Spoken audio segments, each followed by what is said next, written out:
downtown Bastia from the studios of WINNFM 98.9 on the FM dial. And we're saying good morning, good afternoon, good evening to all the viewers and listeners in the various time zones around the world. Welcome to another presentation of Voices. Good morning, Sugar Bee.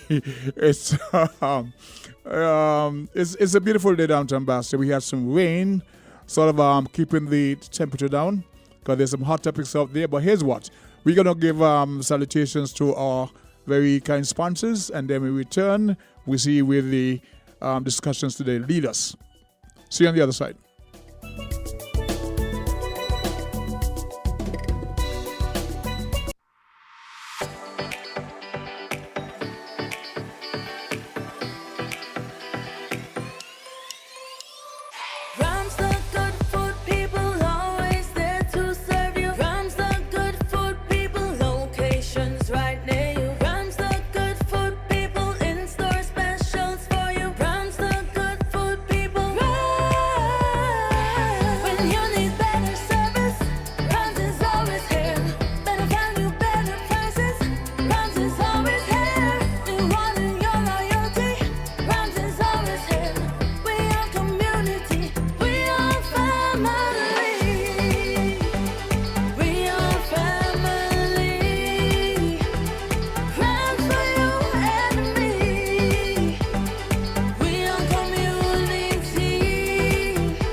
With West Indies fans behind We Cricket.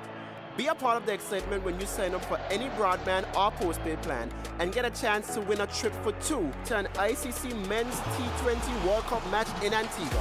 Get two chances if you sign up for both. Visit discoverflow.co to sign up or upgrade. Promotion ends June 15. Terms and conditions apply. Flow, official telecom supporter of the ICC Men's T20 World Cup. All fathers are special, and at TDC Home and Building Depot, we know this is a fact. From June 8th through to the 29th, enjoy 20% savings on appliances, electronics, furniture, hand and power tools, housewares, and lawn and gardening supplies, and show him just how much he means to you. Still not sure what to get? Gift him with a TDC gift card and let him choose exactly what he wants. Go to the store where every father shops, the TDC Home and Building Depot. Terms and conditions apply. See stores for details.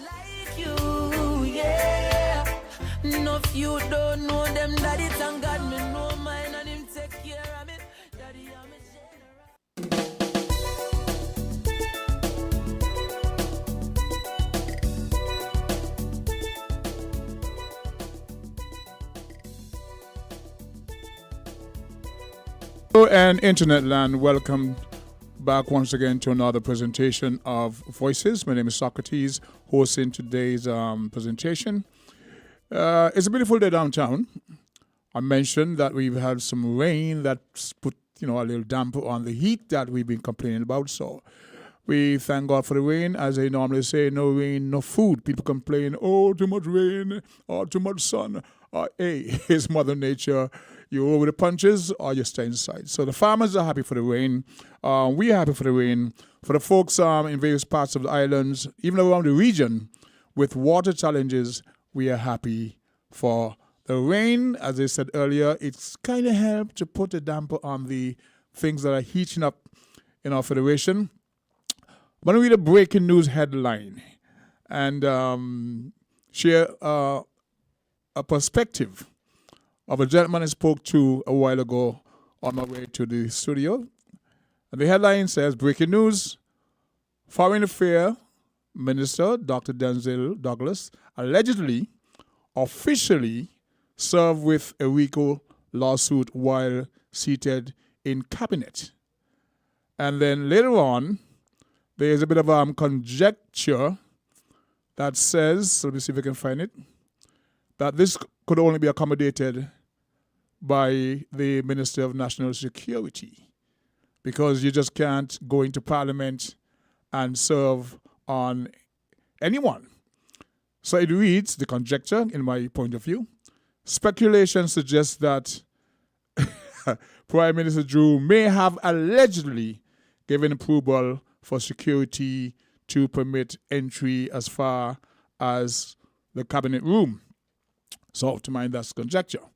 I spoke to a bailiff in the last 20 minutes, and he said to me, as far as he knows, based on the laws, you cannot serve anybody in church, on Good Friday, on Christmas Day, and in Parliament. So I'm saying maybe there was some accommodation. He said, listen, as far as I know, you cannot serve anybody in church, on Good Friday, on Christmas Day, and in Parliament. So that is that for what it is.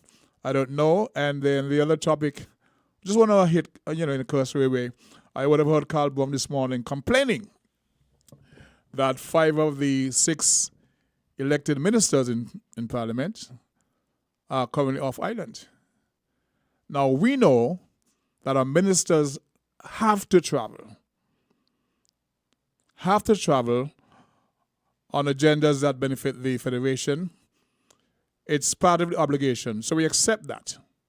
The contention or the complaint seemed to be that whereas normally when the PM, Prime Minister, is traveling, they would delegate or designate whomever is the Deputy Prime Minister, whether for interim period or not, because we don't have a elected Deputy Prime Minister. Let's take this call, see where it takes us. Could they call you live on Voices? Hello? Yes, good morning, you're live on Voices. Yeah, let me turn the radio down. Good morning, the king. Good morning, sir. How are thou? I am great. Pigeon is great. If thou art great, pigeon is great. Okay. Calypso king that get the most knocked out. That's okay, that's okay. Leeward Island is you. That's okay. And I ain't going to stop talking about it because it is right. Now, I have heard about what was served to the Minister of Foreign Affairs, Dr. Douglas. Allegedly. I have heard it. Okay, let me use alleged. Mm-hmm. Yeah, because we're going to let me mouth here. Mm-hmm. We all know that cabinet is only consists of government ministers, personal business, the government business among the ministers. Senators, etc., etc. Right. But you could go into Parliament and call someone over there and give them what you have to give them, but not in the cabinet. You mean call them out? When I say they ask them to step out? Yeah. Mm-hmm. Just a second. But for someone to go into cabinet where the government business supposed to be confidential, mm-hmm. the order, the authority of who go in there go solve whatever they solve, it has to come from the person in charge, which is the Prime Minister. Only he can give orders for anybody to come in there to solve what was solved to the Minister of Foreign Affairs. And that is plain to see, because it's a war that is on right now between he and who the thing was solved to. Because, let me tell you something, if me and you go down government headquarters, and we want to go in there to solve something to the Minister of Agriculture, they can tell you can't go in there. Can't go in there. The Prime Minister has to come out and say, okay, let him come. Culture. Yeah. I am more inclined to believe the scenario that you painted, that whomever would be asked to step out to receive whatever. Mm-hmm. Right? What we're hearing, and we're going to use the phrase allegedly, is that he was served while in cabinet. Now, this is a matter of national import, so I don't mind hearing it up there. Because that particular aspect of it portends more, as I say, more in the martyr than the pestle. How you go? More in the martyr than the pestle? Yeah, and so if there is that, and we have to run with that, that seems that there is. We've been hearing stuff, but it shows something by design. I would rather believe the scenario that you painted, that whomever was asked to step out to receive. So it could have been during cabinet, but we're hearing inside cabinet. And that is what the issue seems to be a little grainy. And I will show you. Uh-huh. Okay, sorry to cut you. No, go ahead. Yeah. Cabinet is different to parliament, you know. Yep. And cabinet doors supposed to close. And only who in there supposed to hear what is going on in there. That is correct. You cannot go on the door, go knock on the cabinet door. And then when you open it, you say, I want to talk to Paul or Peter. Doesn't work that way. No, you're not supposed to go there. Not supposed to go there. India is government business, and it's only what's supposed to be spoken to the public. They would take out and carry into Parliament. So that was deliberately done, and it's only Jesus Christ who tell me it was not deliberately If done. according to what is written, right? Right. You gotta say if according to what is written, because sometimes we hear things. And as a matter of fact, I wanted to raise a topic this morning on AI, right?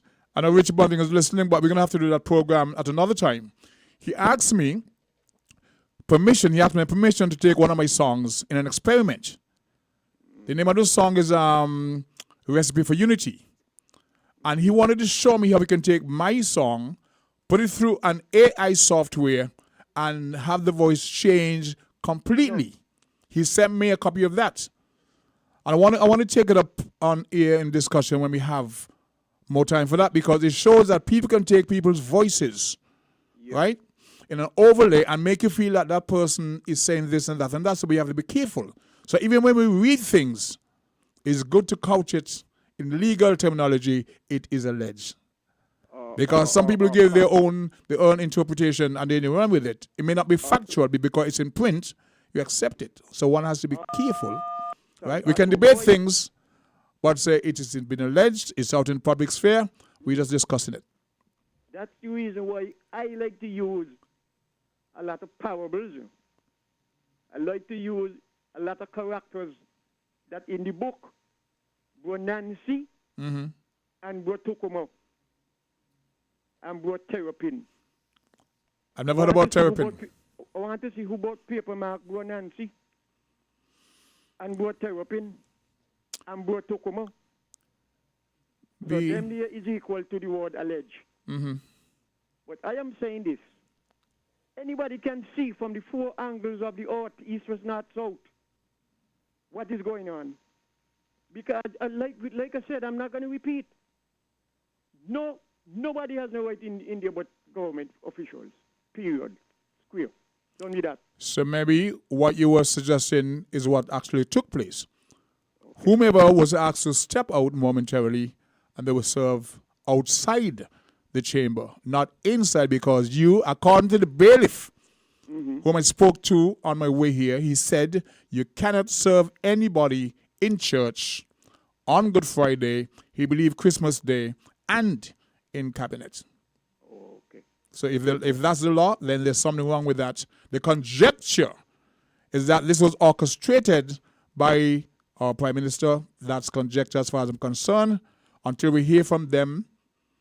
And the thing is, there's accountability.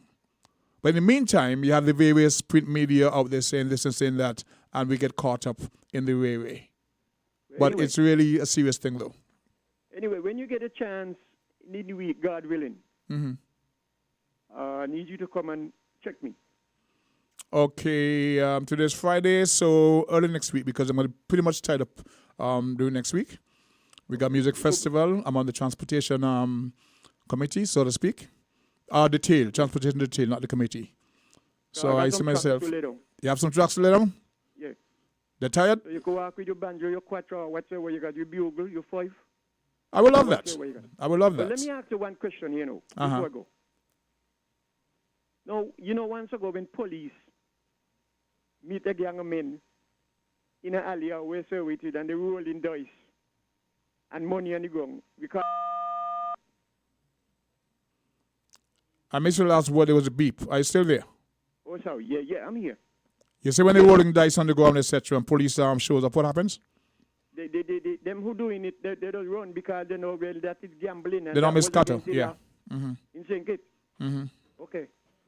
Now, gambling is like you don't know what's going to come out when you're throwing your money or you throw on your dice. Right. Now, in the Bible, we are told in the Bible that Jesus went into the temple And when he went in there, what was going on in there, Jesus wasn't pleased with it. And Jesus said, my Father's temple was not made for this. And Jesus overturned the table where the money changing were going on there on the table. He pulled a bull, bud? I know you ain't a cow, bud.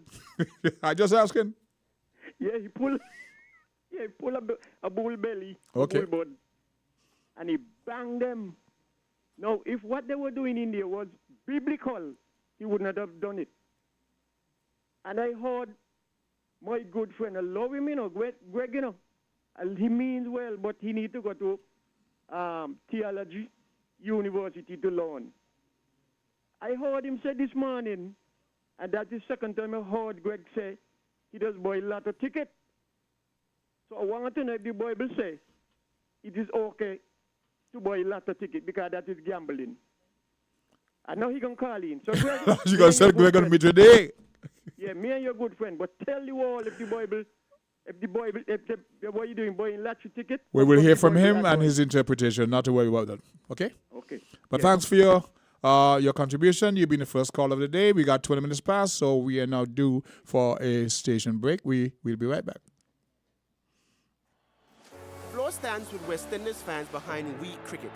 Be a part of the excitement when you sign up for any broadband or postpaid plan and get a chance to win a trip for two to an ICC Men's T20 World Cup match in Antigua. Get 2 chances if you sign up for both. Visit discoverflow.co to sign up or upgrade. Promotion ends June 15th. Terms and conditions apply. Flow, official telecom supporter of the ICC Men's T20 World Cup. TDC Financial Services. We're here for you to help you make your dreams come true. Whether your needs are big or small, we'll support you with them all. TDC Financial Services. We are strong. TDC Financial Services. This is where you belong. TDC Financial Services, where money is made easy. Magnum, my brand. Everybody put your Magnum in the air now. From you a drink Magnum, make me see. Take charge of things now your place now. From the river to the beach to the street. Hot Magnum when me have in me hand there. He are a sipper, she tell me sweet. Look for me watch for your quick time check. Yeah. Right now a Magnum a for your beat. Enjoy yourself every day of the week with a Magnum. My life I forget sweeter. Must be 18 years and older to drink. Drink responsibly.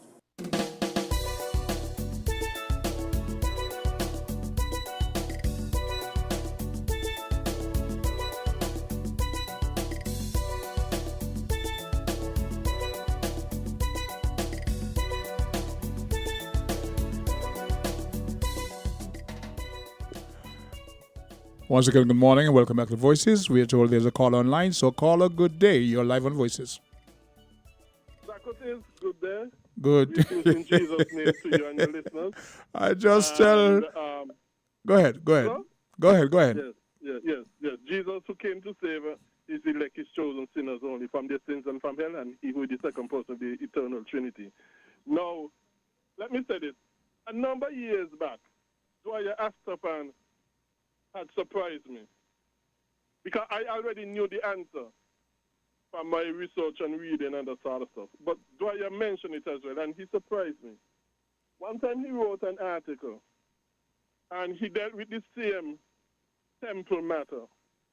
And he showed you in the article that the money changers had nothing to do with gambling. It had to do with the exchanging of currencies. For example, let me put it in a modern way. You go to the bank today. You exchange maybe EC for US or US for EC. That is exchanging money. Our money change. The Jews are very adept at that. The money changers. Go ahead. Yes, right. So what was really going on according to the history we know, and Dwyer pointed out in his article, that the Jews at the temple, they never used to accept the pagan money. So what would really happen is that when the Jews came to the temple with the pagan money, when the Jews... people there who took the pagan money and gave them the temple money. So they was exchanging the pagan money that they never took at the temple and gave them the temple money that was accepted at the temple. Those people were known as the money changers. Mm-hmm. But Jesus Christ said, my house, Jesus Christ said his father's house is not a house of robbers. And why he said that? Because the people them who was exchanging the money and giving the people them the temple money for the pagan money. Higher interest rates. They were giving them less. Yeah, they were giving them less. Less value in the dollar? Than what the pagan money had worth. Mm-hmm. So let us say you go to the bank today. You know the exchange rate would be what? 2.67. 70? 2.67. Right. And they were giving them less than the 270. You know, just trying to modern the reference. Maybe they were giving them 260, 250, maybe 240. So they were really robbing the people them. Okay. That's why Jesus Christ said his father's house is not a house of robbery. You know, and because they were robbing the people them, especially the poor people them.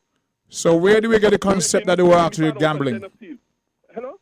Where was it? Where did we get the concept that they were actually gambling? So he was actually angry because they're gambling. People just force it in there in the context. People just force it in there with no justification whatsoever. It had nothing to do with gambling, and that's why I say when Dwyer Astafan had write that the article explained that, he surprised me. He reinforced the position. The he believes. is there for everybody to see. Yeah, I already knew it. Yeah, you were saying something, Socrates? Now, sir, Mr. Astafan reinforced your belief in your position. Well, he reinforced it, but it's, like I say, something I already knew long before. Mm-hmm. And I was hoping and praying that a lot of people would have read that article by him to come to know what the money changers was really about. So what the first caller is saying and accusing of is wrong because they were not gambling and Jesus didn't speak against gambling and you're free to buy your lottery ticket because he sees that as a form of gambling. And, you know, okay. But let me ask you, Socrates, is raffling gambling? Raffling? Mm-hmm. In a form, yes, it is. It's a form of gambling. It's a game of chance. When the supermarket, let me ask you a question. When the supermarkets them offer maybe they got special promotion and you buy whatever food you buy and so you put your receipt in the raffle box. Ain't you partaking in gambling? It's a game of chance. Of course it is. It's a game of chance. You're taking and the raffle your receipt has now become a ticket. That is correct. You know, not only that, when you buy stocks and so, shares and so in companies, it's a chance you're taking. It's same gambling. Yep.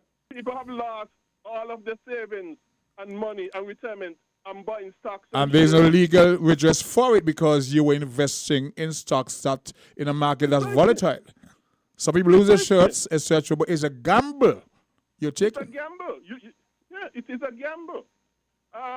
So if you're gonna condemn one form, condemn all forms of gambling. Okay. But nowhere in the Bible condemn gambling. What the Bible condemns is the abuse and misuse of anything in life.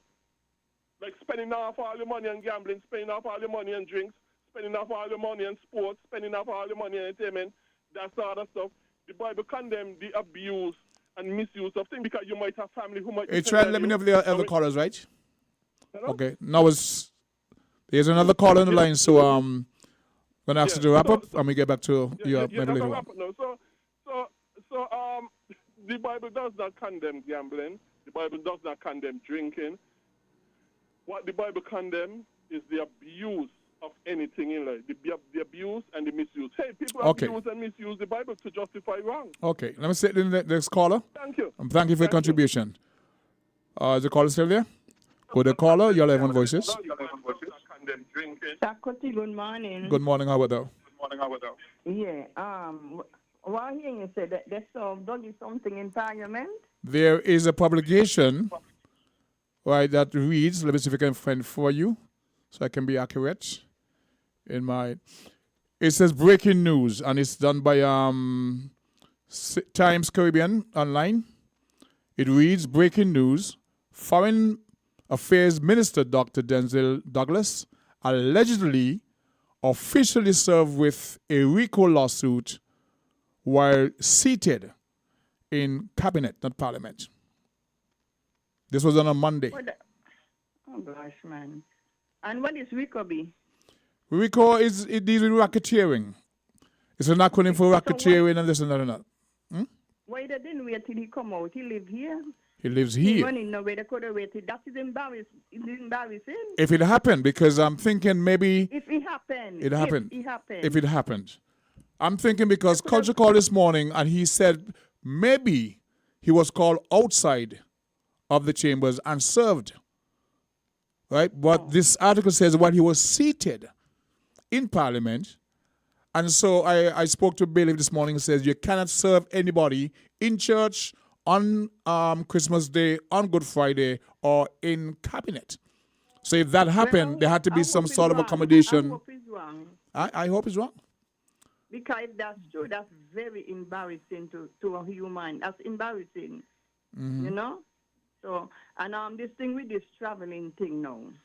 With the 5 ministers? Instead of them traveling all over the place, the ministers, them. You got some children doing good in school, Fitzroy, Bayern, and high school. Why they don't give them a trip in the outer world and put a good work what they're doing in school and give them a trip overseas and let us see how the outer world go? Instead, them could afford to buy the ticket. Give the children them a chance. They travel from the treasury. We pay their travel expenses, and they're going to per diem, I think it's $400 a day. So, but the fact is, if you're going to, because our ministers have to travel, let's face it. Yes, right? They have to But travel. normally, Why so much of them at once? when the leader travels, they designate, if the deputy prime minister is also traveling, they will designate someone who is acting as a deputy prime minister in the interim. What we have now is only the Honorable Samuel Duggins on the island. So is he the de facto deputy prime minister or acting prime minister? Yep. You know, all the years in St. Kitts, I never see this one travel with ministers. That is why Timothy Harris was staying in the country and focusing on what's going on. And he gets a lot of licks. He was more paying attention to what's going on in the country than what's out. I never see this man travel so yet. They need to hold it down a little bit. So much of them at one time. So much of them. Come on, Well, man. as I understand it, the prime minister, the foreign affairs minister, and the premier of Nevis have traveled to Taiwan to show support for the new government. They're showing solidarity because over the past 40 years, our partnership with Taiwan has been, it's just a benefit for us, right? So they want to show their support, not only from the government side, but from the opposition, because Mark Branley was traveling in his capacity as the leader of the opposition. I know they have to travel, yes, but Lord, how mercy. Look, the word, traveling the world and say when the outer done went here and there, get the school children when I try to know they got the money. Let us see how the outer world go and let us see how things going. If they're doing good in school. Well, are you comfortable with the Honorable Samuel being the acting prime minister? Well, yes, as long as they qualify and he know what to do, you know, it's all good. But why so much of them have to leave at once? I like some man, you know, the handsome young man, you know. Really good.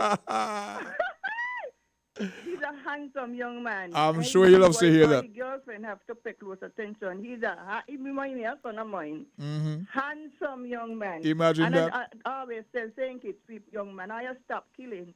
When you want to find a handsome young man, you have to go to St. Kitts. He's the most handsome young man I see. Handsome. When I be growing up, I never see them Zakoti. So, okay. If there's a fashion, if there's a contest between Conway's, Dr. Drew, Samuel, Jeffrey, and all them put together, who do you think will win? Oh, Samuel. Black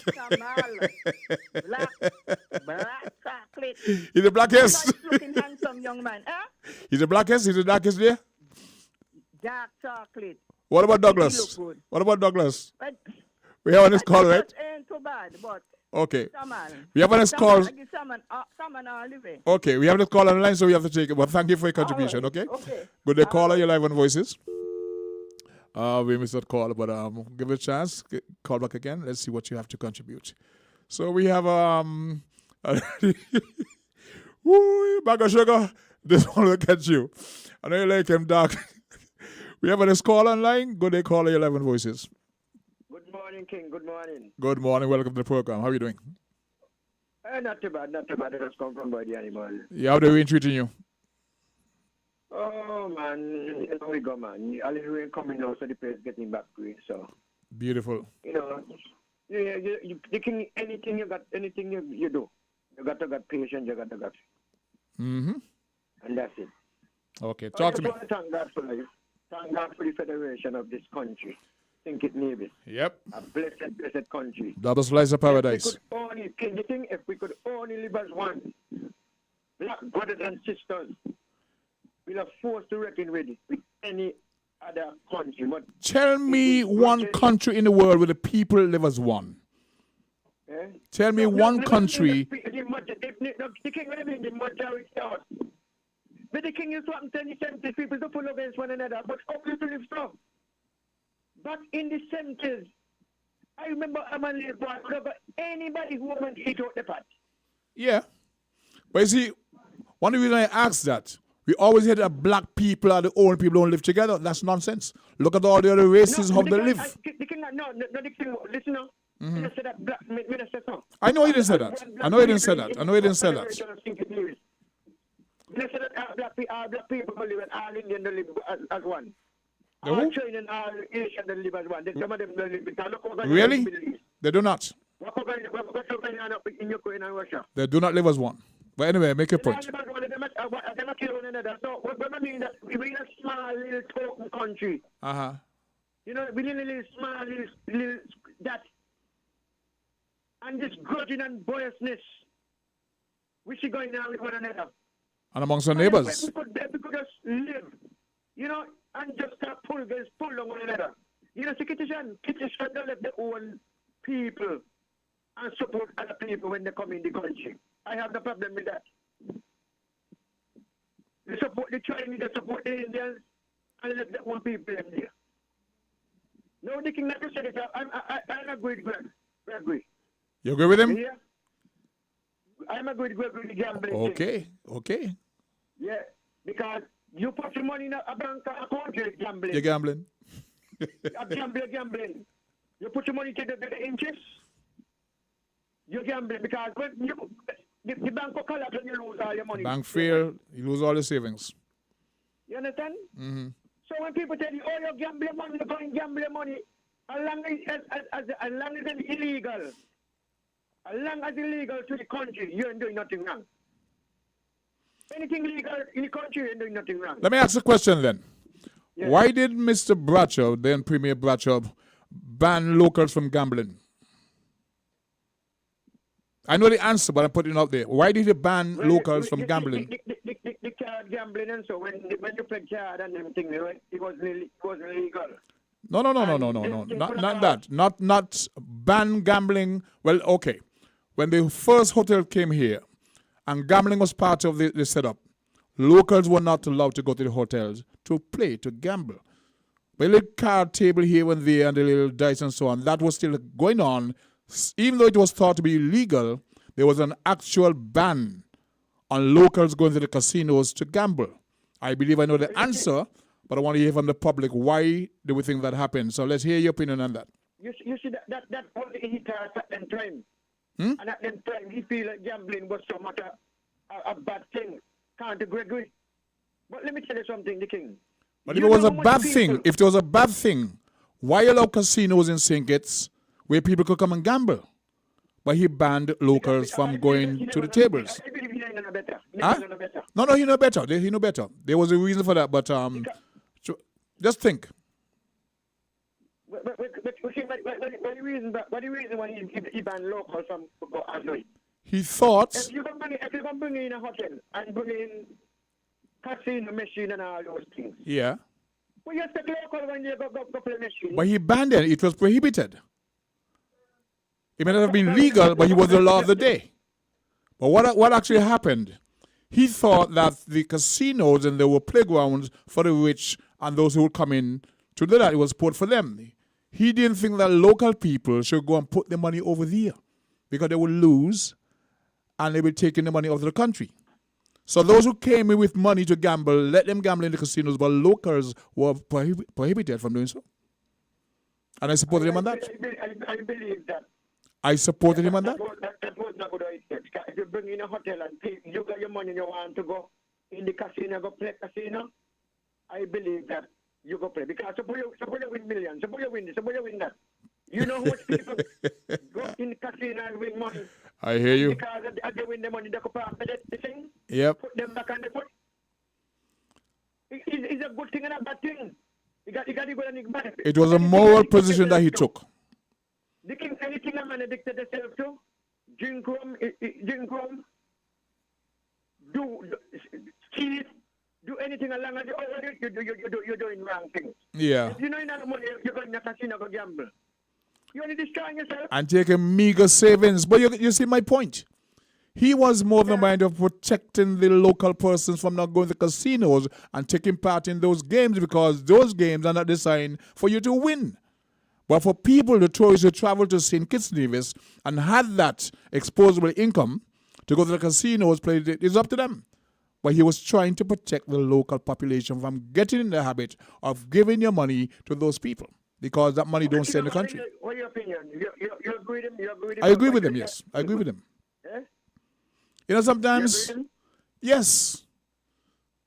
It may not have been legal, but I took his moral. I understand what he was trying to do. There's certain things that you do for your country. Some years ago, we had with a businessman pass some years ago, and he was advocating to bring brothels to St. Kitts, prostitution, to make it legalized, and I fought him on that. I sang against that.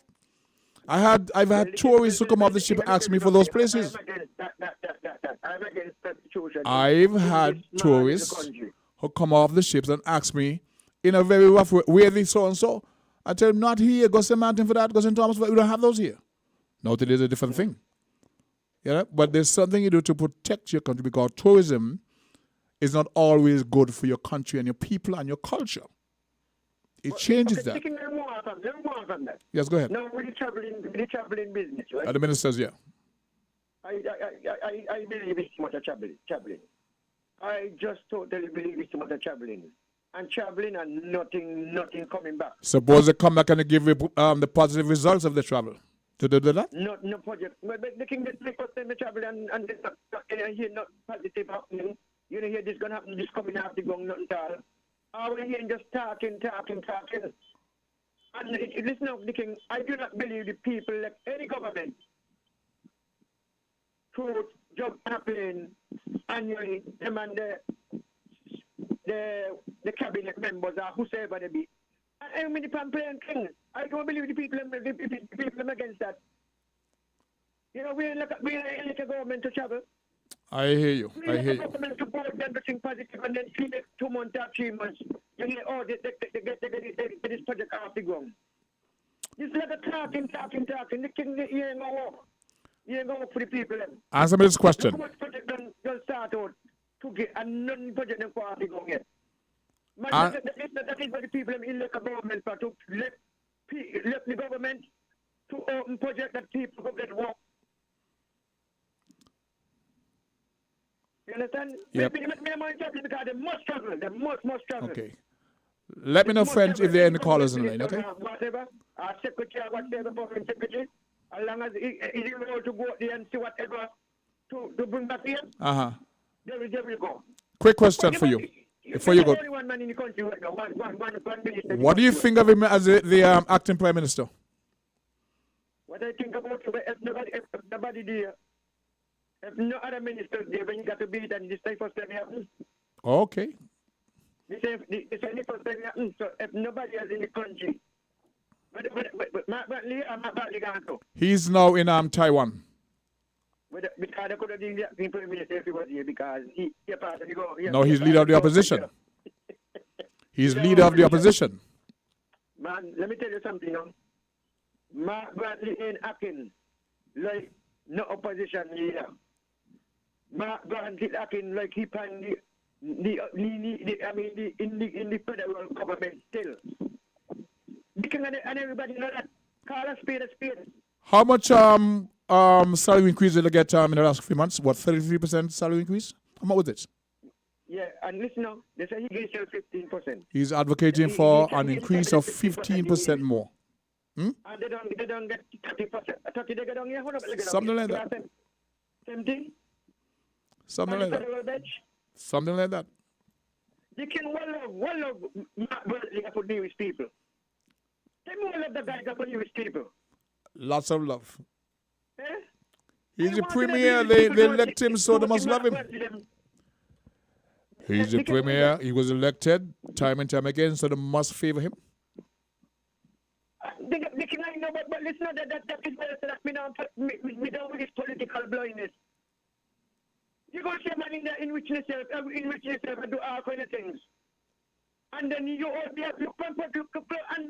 unknown project man got up the car finish.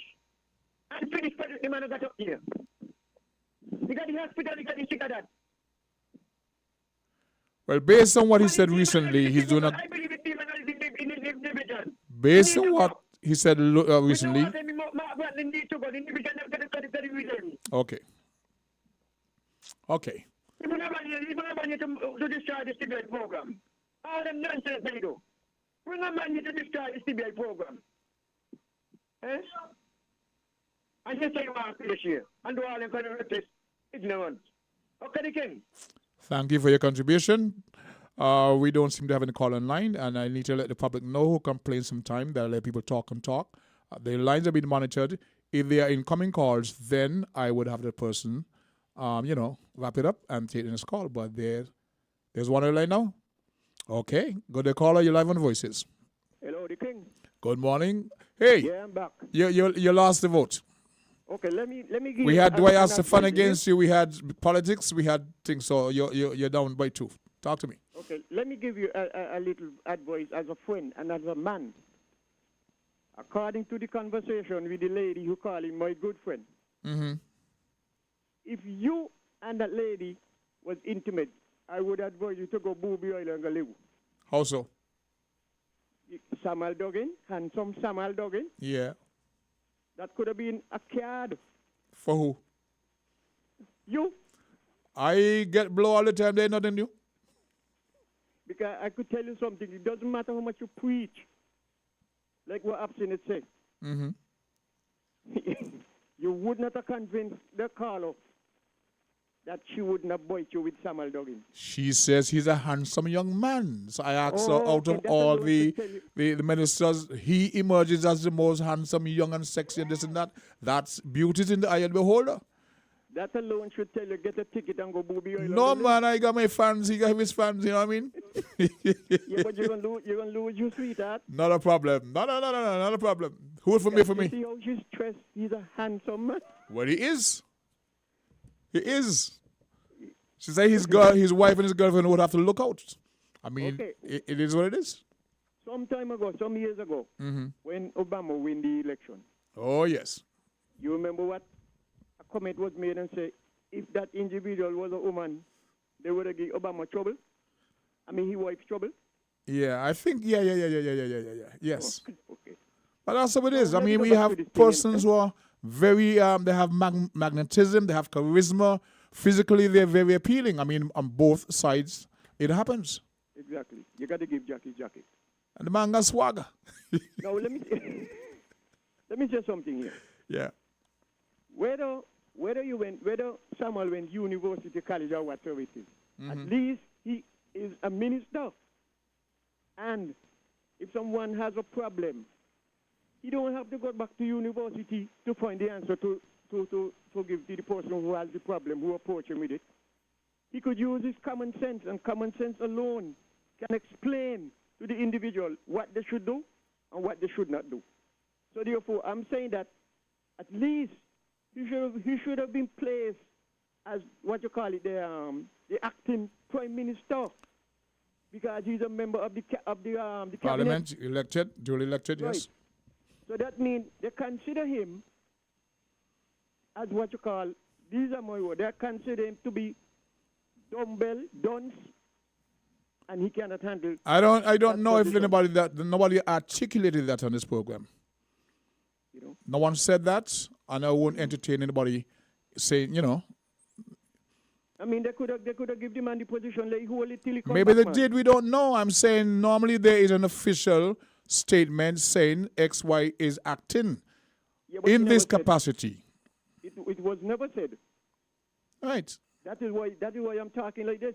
Okay. And we all who speak about it, that's why we are talking like this. Remember, they like to depend on their telephone and say they could run country from this and run country from that, you know. Mm-hmm. So therefore, that is what they're using. They're disrespecting the man. And I can say it like it is. Disrespecting him. And they're disrespecting the voters who put them there. They're going to Why disrespect all of them all have they to go? want. The ladies love him. Yeah, why all of them have to go like that? One of them could go and represent the country, the Minister of Foreign Affairs. They've gone to That's different his places. duty. They've gone to different places. They're going up, they go partial on the treasury money because they have nobody to hold their foot to the fire. And Mark Brantley, he only wearing the cap as leader of the opposition, but he's not walking like that. He's in the bed, in the middle of the bed with the government. He ain't gone out there as no opposition leader. He gone out there because he laughing after the people of Nevis, using the treasury money for the federal to go with them, go travel, and then take a big increase for Nevis people. So double pay, gone up to quadruple. You remember a song by Sparrow some years ago called We Know We Like It So? Mm-hmm. Take a steel be mango. Okay, but you see, take your steel be mango. That's There what you go. Nevis people supposed to do with them. We have an That's next call, what culture. We have an Nevis next call. supposed to do with them.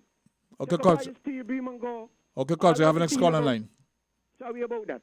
Not a problem. Pulling up the long pocket. Anyway, let the other person come in. Okay. Thank you. And then after this, we take a station break. Go they call you live on Voices. When is that call? Okay, let's take a station break and probably after we come back because we're due for that.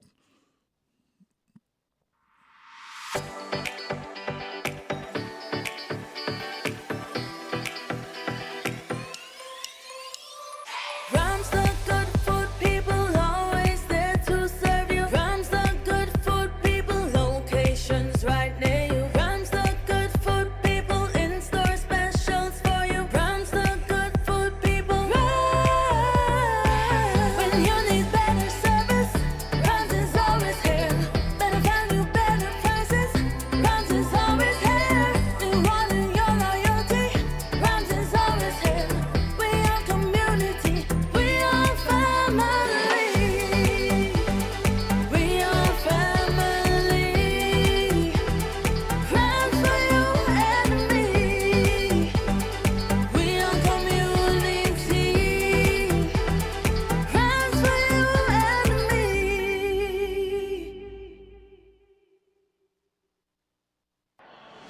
Floor stands with West Indies fans behind We Cricket. Be a part of the excitement when you sign up for any broadband or postpaid plan and get a chance to win a trip for two to an ICC Men's T20 World Cup match in Antigua. Get two chances if you sign up for both. Visit discoverflow.co to sign up or upgrade. Promotion ends June 15th. Terms and conditions apply. Flow, official telecom supporter of the ICC Men's T20 World Cup. If you need insurance, our service is the best. Home motor insurance can give you more for less. Property insurance can save you a lot of stress. At TDC Insurance Company Limited, we care about your investment. Guarantee you peace of mind. The best team in the business. Guarantee you peace of mind. No other company will guarantee you peace of mind. Together we'll succeed and guarantee you peace of mind. TDC Insurance Company Limited, where you get more coverage for less.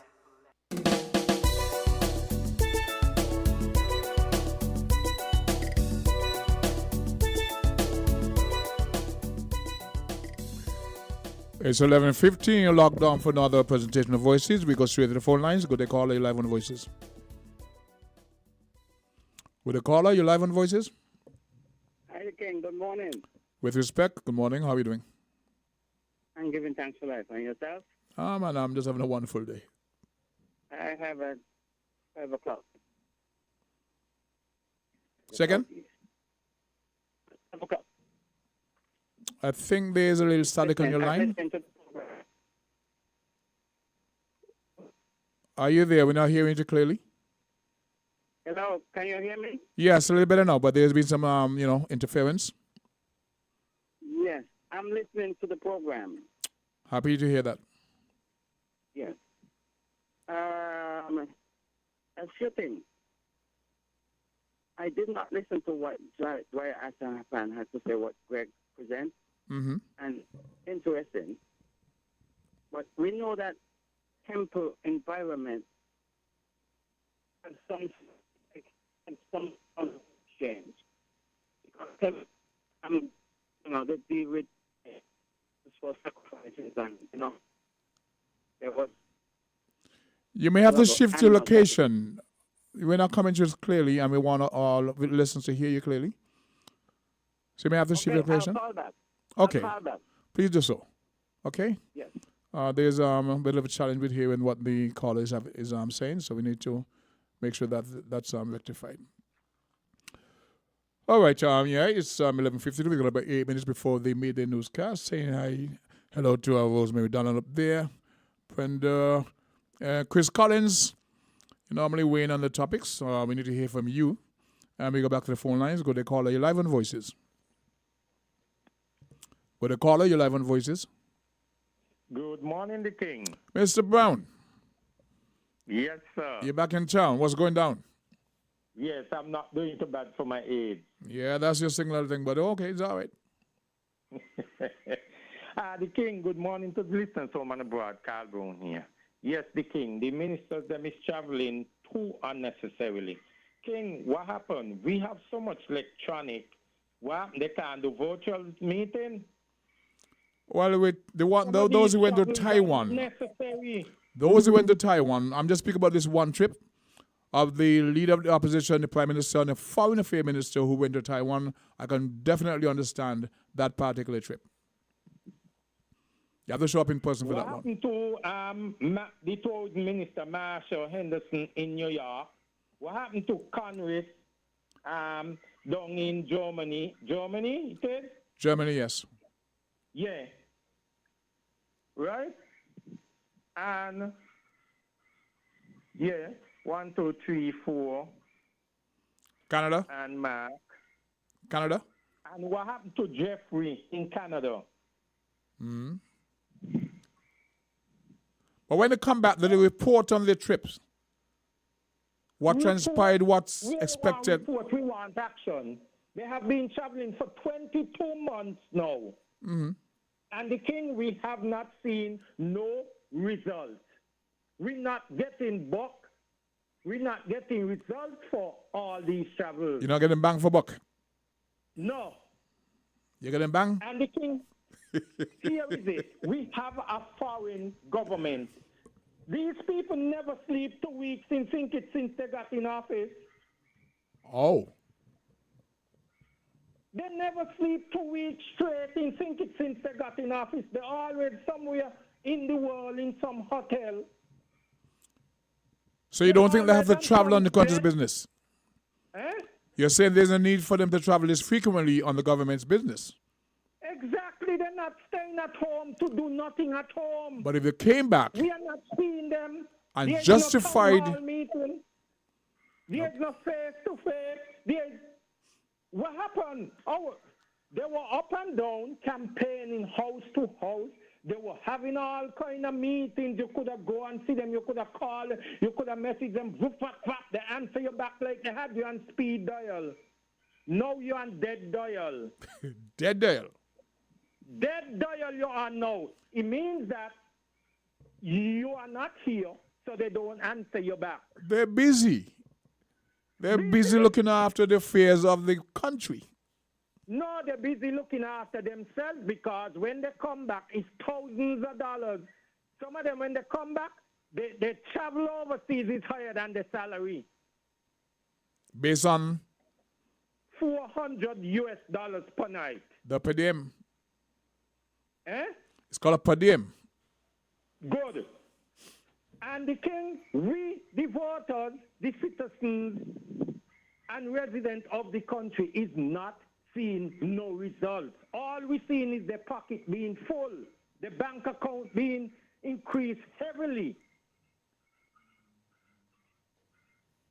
The Okay. king, look at it. 22 months this government in. When this government was in opposition, the campaigning, you know what was the word?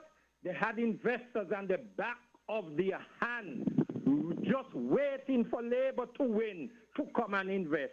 With 22 months now, these investors cannot slide over from the back of the hand into the palm. So you're saying you have not seen anything tangible that they've done since they took office? Is that what you're saying? Yes, the king. That is what I'm saying. The king, name me one capital project these people have done for the 22 months they're in office. You have me stunted. Thank you very much. Your Honor. Yeah. Let me. I was trying to figure. I was trying to think, but you know, you put a trigger on me. So you said there must have been something. One capital project, and here ya. Legislatively or Unity was something. been for 7 years. We did the second pier. We did houses. We did roads. We did drains. We did Old Road. Old Road base stands out by itself. Yes. We did Old Road. We did the Island Main Road. Yes, we did not do St. Peter's. We were coming to that, but you know they self-destruct, right? Water project that Labour is claiming, right? That was paid to be, that was to be done on the Unity Bid received, Bid, yes. according to the former Prime Minister, $6-something million. 500 and something thousand dollars to do 2 wells in Shadwell, and that same well in Cairn that Congress and the Prime Minister is claiming. Those were done paid for by Unity. Right? Here, yeah. Unity also were doing the Princey right on the other side of government headquarters. It didn't finish. They are finishing it now, but they're claiming, Unity ain't doing no project. Ain't left no project. Okay. Unity was doing the prison. They say there was no project, but they continue it. Right? Unity paint a public works. Unity refurbish school meals. Right? Refurbish the treasury. Refurbish the government headquarters. Right? And lots of other government buildings. People were getting work, all small and large contractors, masons, everybody was getting work. Right? And the other thing, the king, you see today? Friday? Timothy Harris would have paid civil servants. Timothy Harris would have paid pensioners. And Timothy Harris would have paid the $500. The $1,000 would have been paid. And the peace people would have been paid today. Everybody could have go, pay the bills, buy the music festival tickets, and buy the White Sand tickets and everything, and they pocket full with money, the bank account. You know what the people are saying?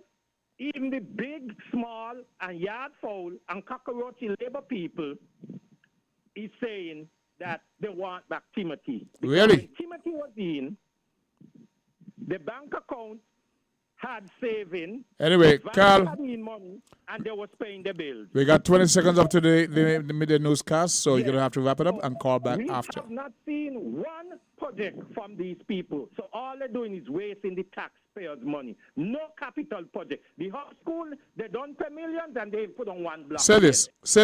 Are gone. Are gone. That's all I wanted to say. But thank you for your contribution. It's always very much welcome. We got 5 seconds up to the Win FM's midday newscast, so we'll see you on the other side. Thank you.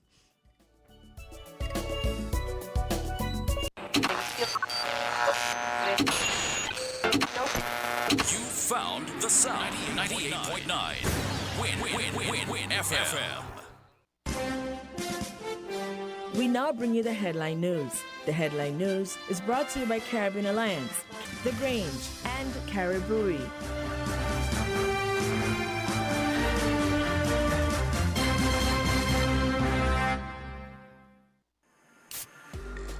With over a century of perfection behind the Mackeson name, a smooth blend with perfect balance and richness, it's no wonder Mackeson Triple Stout has a legacy of perfection. Enjoy the world over. Introducing our new look with the same great taste. Mackeson. All hail the king. Please drink responsibly. When it comes to the important things in life, your health, your education, your choice of a life partner, and of course your insurance provider, only the best will do. Caribbean Alliance Insurance is the only insurance company in the Eastern Caribbean with an A excellent rating. We have a robust 3-tier reinsurance strategy that protects our policyholders from multiple catastrophes, even if they occur in quick succession. We spread our risks over 18 territories, ensuring minimal impact to individual territories when a disaster strikes. We provide an excellent claims experience. Claim settlement is usually between 24 to 48 hours. Our A excellent rating means that you are more secure with us. Contact us for motor, property, marine, public liability, employer's liability, and other policies. Dalil Walwyn, people you can trust. Local agent for Caribbean Alliance Insurance. Tomorrow secured.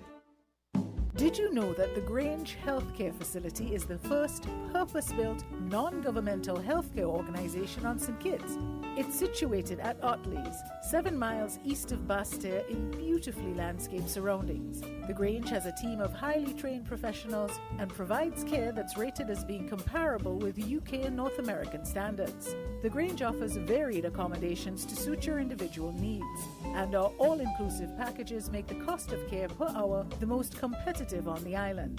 Services include convalescent care for all ages, daycare facilities for older adults, rehabilitation services, and training and continuing education for healthcare providers. For more information, call 466-5525 or 465-8020.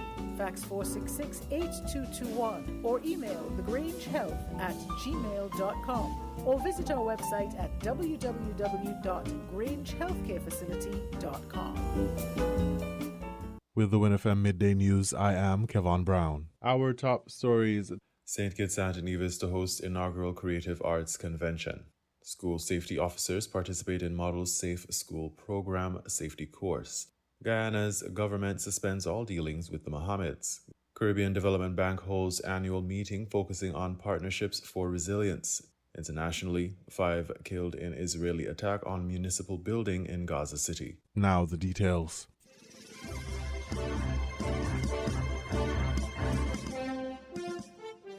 St. Kitts and Nevis will host the first St. Kitts and Nevis Creative Arts Convention. The biennial event aims to bring together industry leaders, visionaries, and emerging creatives from various artistic fields, including visual arts, performing arts, music, film, and cosmetic arts. The convention will feature visual arts exhibitions, performances from traditional Caribbean music and dance, to contemporary theater and film screenings with panel discussions. Interactive workshops will offer hands-on experiences and insights into the creative process of established artists. Keynote speeches and panel discussions will cover current trends and future directions in the arts industry. The Department of Creative Economy announced the Creative Power Arts Convention on June 20th, 2024. The convention will feature over 25 regional and international facilitators and experts for 1 week, August 31st through September 7th, 2024, from 9 a.m. to 6 p.m. at the St. Kitts Marriott Hotel.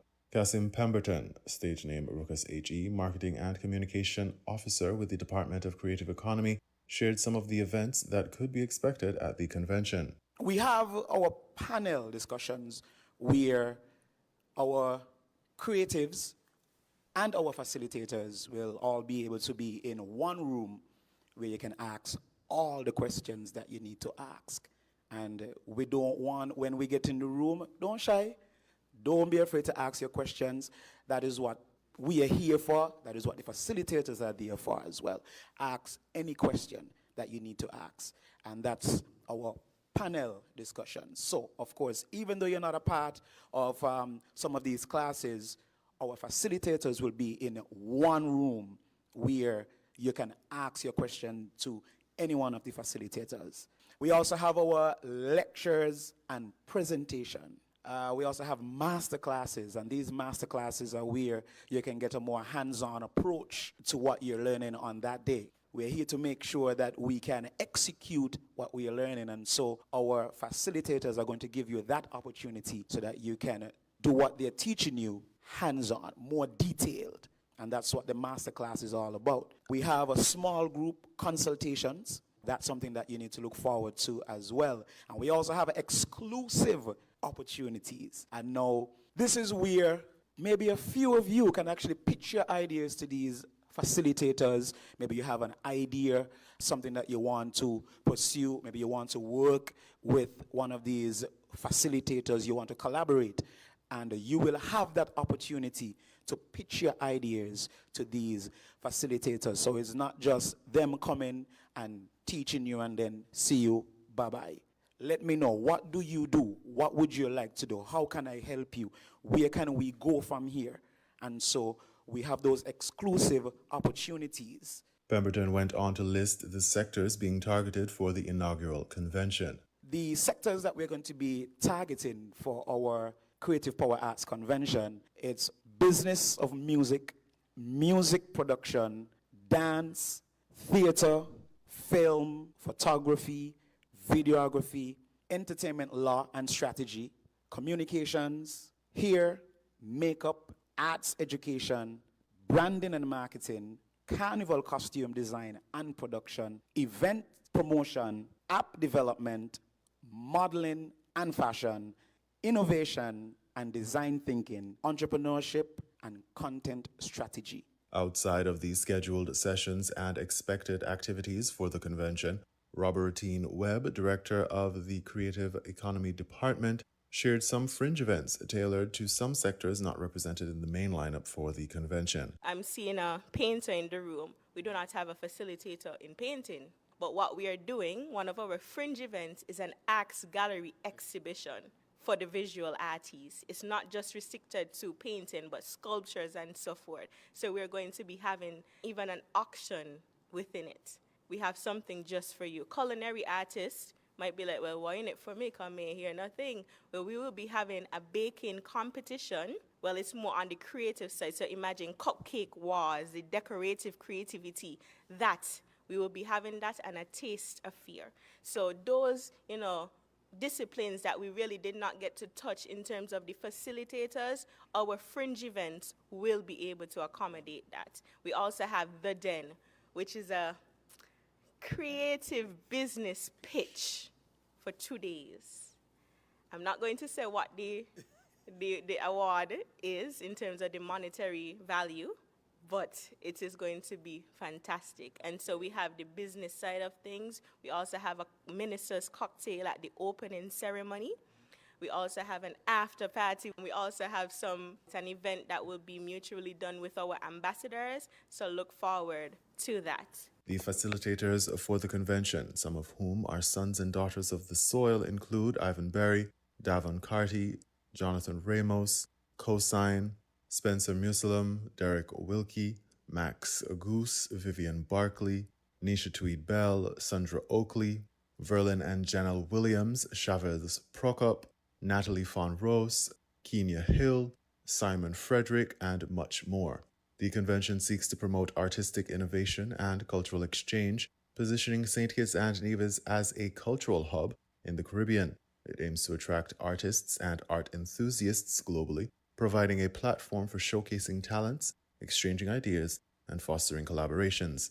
The St. Kitts and Nevis inaugural Creative Arts Convention demonstrates the island's commitment to supporting the arts community and promoting cultural appreciation. The event will highlight the role of creativity in enriching lives and fostering connections. The Department of Creative Economy is encouraging the private sector of St. Kitts and Nevis to come on board and partner or sponsor the upcoming convention. Costs associated with attending the event will be announced on June 24th. The cost of hosting the convention will be communicated by the department at a later date. Interested attendees can look for passes that speak to their specific needs, whether for the entire convention, a day pass, or just a pass for a particular session. Registration will open on July 1st, 2024.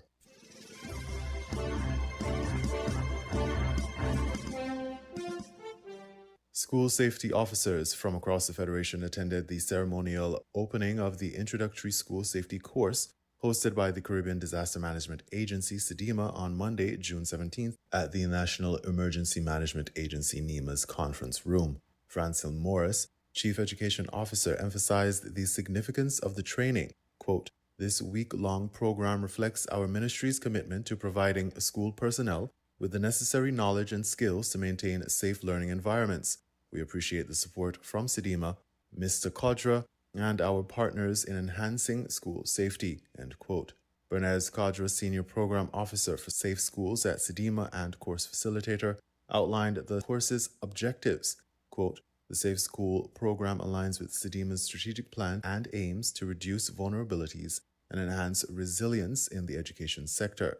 Participants will serve as ambassadors for the school safety program and may become instructors to ensure its sustainability, end quote. Kodra thanked partners, including the Ministry of Education in St. Kitts and Nevis and the school safety team. The Safe School training course commenced on Monday, June 17th and concludes on June 21st.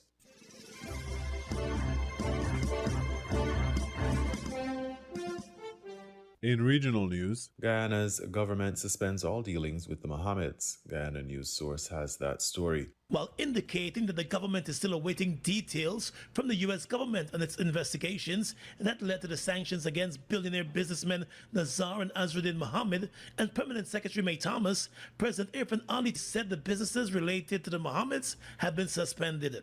At the State House press conference, President Ali said while he is unaware of whether the gold trading license for the Mohammeds has been revoked, he knows that the Guyana Gold Board and other government agencies have all suspended their dealings with the Mohammeds and their companies. Everything is suspended. Let's make this very clear.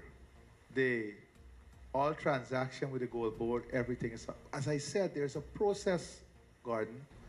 The rule of law is the rule of law. I don't intervene in the process. There is due process in everything. And that process is ongoing. That process is ongoing. Maybe one process is simpler to activate than the other process. But what you need to understand is that the substance of the sanction, which is doing business, integrating in the business, has been adhered to. The substance of the sanction. Now the process on dealing with all the existing license and all of these things, that is a process that the agencies are going through. President Ali said local authorities intend to conduct their own probe once the information is received from the U.S. authorities. Last Friday, the U.S. ambassador to Guyana, Nico Therio, confirmed that the U.S. government has received a request from Guyana. President Ali said the Guyanese authorities really cannot operate without the information, although some government agencies are taking actions of their own based on information in the U.S. Treasury Department report. The government is awaiting the information set. As of now, what has been said in the report is the issue of tax evasion, that we have to get the information. GRA has requested information. The Ministry of Finance has requested information. We can't operate without the information. You understand? When that information comes, then if there is a discrepancy between, for example, what was declared here and what was declared there, which leads to the tax evasion issue, then that helps us to build a case and help GRA and the other agency to take the necessary actions that is required. But it's an ongoing process.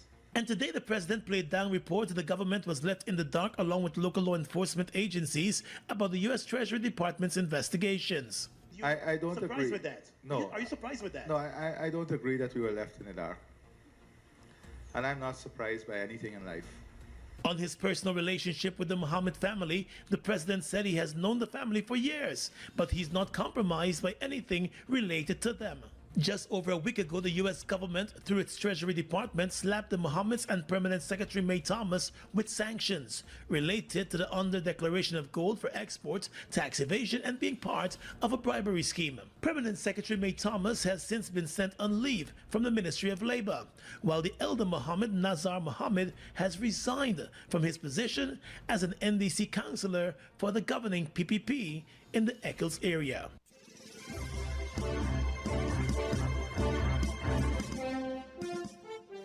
Caribbean Development Bank holds annual meeting focusing on partnerships for resilience, DBS St. Lucia reports. The 54th annual meeting highlights CDB's leadership role in supporting the region by enhancing policies and sustainable initiatives which support recovery and resilience building in the event of natural disaster. In addition, it spotlights the necessity of a reimagined partnership with the private sector to mobilize private sector capital resources for sustainable development. Under our theme, Partnerships for Resilient Prosperity, we're gathered in Ottawa, Canada, to strengthen existing alliances, forge new bonds, and foster deeper collaboration with the goal of supporting the citizens, organizations, and communities of the region that we serve. Yet as we spread our branches, we cannot forget our roots. And as we seek to create a bright future, we must remain aligned with the past. The Minister of International Development in Canada, Ahmed Hussein, spoke on the vital role which balance plays in achieving the Sustainable Development Goals. He says the mobilizing of capital allows for quicker implementation of projects in an effort to combat current global crises. Mr. Hussein highlights the challenges which most affect the region from implementing effective Sustainable Development Goals. The work of the Caribbean Development Bank has transformed lives in the region by mobilizing capital and resources to serve this end. However, Caribbean countries still face many challenges. Climate change and natural disasters continue to devastate the region. Smaller countries are greatly impacted by global economic forces. Energy and food security are also subject to events on the other side of the world. Mr. Hussein underscored the vital role which investing in sustainable energy plays for the Caribbean region. He says technical support and greater awareness must be created in an effort for small islands to capitalize on utilizing green energy as their primary power source. Mr. Hussein highlighted that providing affordability for citizens will reduce the likelihood of poverty increasing in the future. Canada invested $53 million in repayable contributions, plus an additional $5.5 million in technical assistance through the Caribbean Development Bank for the Supporting Resilient Green Energy Initiative, or SURGE. We also committed $15 million to the Caribbean Regional Technical Assistance Center, or CARTAC, to help regional governments promote growth and reduce poverty. Dr. Nigel Clark from Jamaica's Ministry of Finance thanked the CDB for their unwavering support toward Caribbean developing states. As a lender from the CDB, Mr. Clark underscored the transformative work which has been undertaken by grants provided to his homeland and the wider region. He highlighted the numerous sectors which the CDB contributes to across the region. Your unwavering dedication to meeting the needs of people across the region is deserving of the highest commendation. Over the past 50 years, the CDB has significantly contributed to the Caribbean's development agenda across various thematic areas, including education, agriculture, disaster emergency response, infrastructure, private sector development through credit facilities, budgetary support via policy-based loans, and social development through social investment funds. The CDB continues to foster partnerships with international stakeholders in an effort to sustain their beneficiaries and increase funding for resilience initiatives. The 54th annual meeting for the Board of Governors of the Caribbean Development Bank was held in Ottawa, Canada, from June 17th to the 20th, 2024. For the DBS Newsworld, Manasseh Stanislas reporting.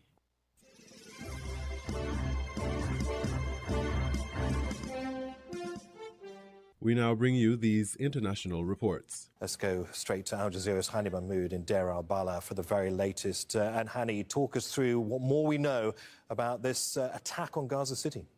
Yes, well, this is not the first time we're seeing this deliberate attack on public facilities and employees. In the past, this kind of attacks were more concentrated on international organization employees or local organizations such as the the food aid organization across the Gaza. But this time, the target seems to be a facility that provides the services, and it tries as much as it could with whatever in its capacity to do to clean up the roads from the rubbles and to open roads that have been blocked by the pile of rubble because of the intense bombing campaign. The 4 people pronounced killed at the site are municipality employees that were killed inside this public facility that is managed and operated by the Gaza municipality, in addition to 1 person who was passing by the area. The area where this public facility is located is densely populated with people who have been pushed from where they used to live in eastern part of Gaza, from the densely populated neighborhoods, Shajaiya,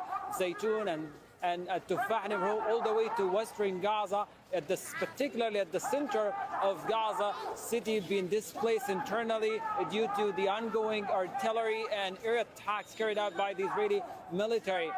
This will hinder the work of the municipality. It's already broken mechanism of services due to for the past 8 months, and given the intensity of the bombing campaign in terms of scale and magnitude. Also, within the past 30 minutes, we have confirmed reports of more artillery and tank attacks near Wadi Gaza. This is the area to the southern part of Wadi Gaza where Palestinians, displaced Palestinians, on daily basis gather there in groups, either waiting for aid trucks or trying to find a way to get back to their homes in the northern part of Gaza City. The reports that we received talk about at least close to 8 people were critically injured at that particular point, with difficulty right now for the ambulance and paramedics and civil defense crew to get to remove the injuries from the area. And from past experience, they're likely to die in these areas and be removed within the coming days, because any ambulance, any defense crew member or paramedics get to that area, it's more of like a shooting range. It will get shot at right away. And Hani, of course, Gaza's healthcare sector nearing very much the edge of collapse, given all of Israel's relentless bombardment there. Well, as long as this genocidal war is raging across the strip, we'll see more pressure put on the remaining healthcare facilities. They've been doing reports for the past 40 days, and we've seen utter devastation and obliteration of the entire healthcare system inside the hospital. I'm not exaggerating to say at some point the hospital is only a standing skeleton. There isn't any medical services provided whatsoever. The fact that injuries comes here in scores, they're on the floor of the hospital. There isn't enough medical staff. There's acute medical shortage medical supplies inside the hospital, to the point where doctors have to make serious decision about the priorities, where to give their attention to. Those that are considered as hopeless cases are not getting the attention they need, and that's because of the influx of injuries arriving to the hospital on a daily basis. This is a representative sample of what happened to the healthcare system across the Gaza, including the destruction of a Shifa hospital, the destruction of the Indonesian and Kamal Adwan hospital in the northern part, Nasser hospital in the city of Khan Yunis is completely out of service, and right now whatever is being done is more of a humble efforts to get these hospitals back on track. They're not going to be fully back and providing all services, but at least they are step by step. And as of now, we can safely say the entire healthcare system is 100% crippled across the Gaza Strip. We did manage to get a report from inside the hospital, and we got access to restricted area like the operating rooms. This is what we found out inside. We're inside Al-Aqsa Hospital at the emergency department here. It's overcrowded. I'm joined by Dr. Bushra Uthman inside the hospital. She's from Panzima Medical Mission, volunteering to help people and medical staff inside the hospital. Dr. Bushra, we need to know more about what's going on inside the emergency department. Thank you, Hani. So as you can see here, there's extreme overcrowding in the emergency department. This is actually a time when it's not really as busy as it could get, especially when there are attacks nearby. There's limited resources in the department with only a few doctors servicing hundreds of patients. Family members are everywhere. There's not enough beds for the patients. You can see them either in wheelchairs or on the floor on mats surrounded by their family members. There are only 3 doctors generally in the emergency department, so these doctors are overworked and understaffed. This is a hospital normally that would have a couple of hundred beds and doesn't necessarily get to treat a lot of patients. There are now up to 800 patients and thousands of displaced people living here. As you can see all around us, there are patients and their family members in the corridors, in hallways, living with their blankets, family members. It makes it very difficult to be able to move around, even to be able to actually even find your patients. So a lot of times, unfortunately, because there's no structure and there's no system, you actually don't know always where your patients end up or where you might be able to find them in order to provide the treatment that they require. And we're going to take a look inside on the limited resources that are being provided here in the operating theatres. In all the healthcare facilities in Gaza, there are only a couple of hospitals that are still partially functional, and this will be one of them. The recovery rooms where patients come after they have finished their operations. We can't necessarily show you everything that's inside, but there's very limited resources. There's not necessarily the equipment to be able to monitor them in terms of taking their vital signs like blood pressure and heart rate. A lot of these kids are in severe pain because of their wounds. There isn't enough adequate analgesia to be able to give them. They have to come daily down to the operating room to get dressing changes because there isn't enough adequate supply on the wards to be able to dress their wounds appropriately. And they require care actually that sometimes is unnecessarily not able to be provided here at Al-Aqsa Hospital.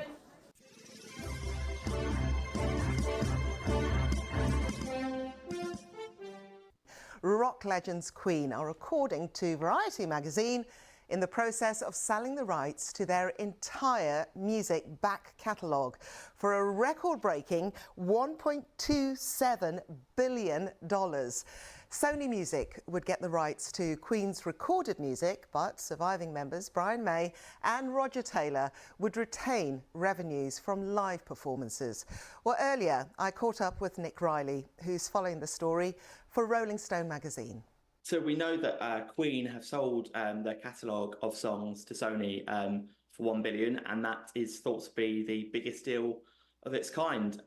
In contrast, when Bruce Springsteen sold his catalogue 3 years ago, that was for $500 million, which is in itself a staggering sum. But the fact that Queen have sold for $1 billion, I think, kind of speaks to how beloved their songs are, the value of their songs, and yeah, it's quite the fee that they've managed to secure there. Yeah, more and more artists are doing this, aren't they? Do you know why? Is it down to money? I think largely, yeah, it probably is. And I think you notice a lot of the artists that sell are perhaps in the twilight years of their career. And I guess it kind of makes sense, both financially, to have one last big payday. And also, I guess, I mean, not to be too morbid about it, but when you've got a catalogue of songs and you've got someone else that has to deal with it, perhaps after you pass away, I wonder that's going to be a kind of tricky thing to navigate. So if you kind of sell it and you know that there's a big sum that's kind of been done, I think it's a very easy and kind of nice way to secure your future and have that one final payday and make things a little less tricky further down the line. I expect that's probably part of it as well. Now, I was trying to unpick some of the details. It is rather complicated because you have live performances, you have music rights, you have distribution rights. I mean, how is this going to be carved up for Queen? This is it. The Queen situation is quite peculiar and quite a tricky one because, as you say, they are different facets of it all. They are going to retain the rights and everything like that for their live performances, so they're still going to be making a lot of money there. And let's not forget that they are still prolific tourers.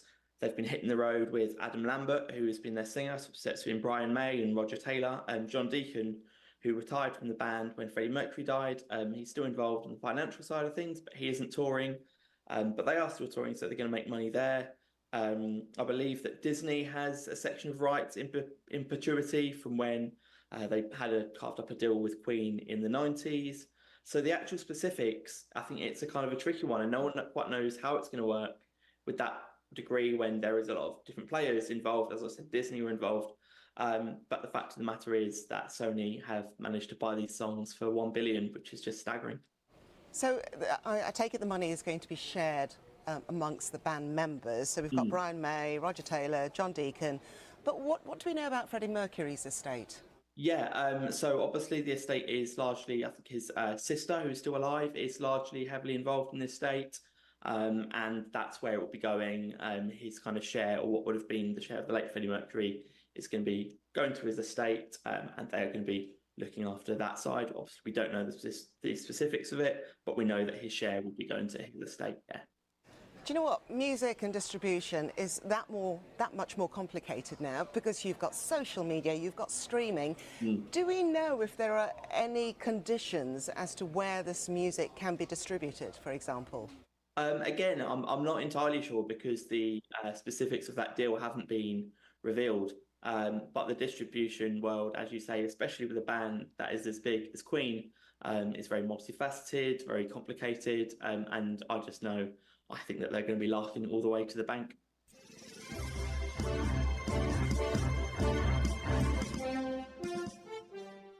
You were listening to the Midday News on WINNFM 98.9. The headlines?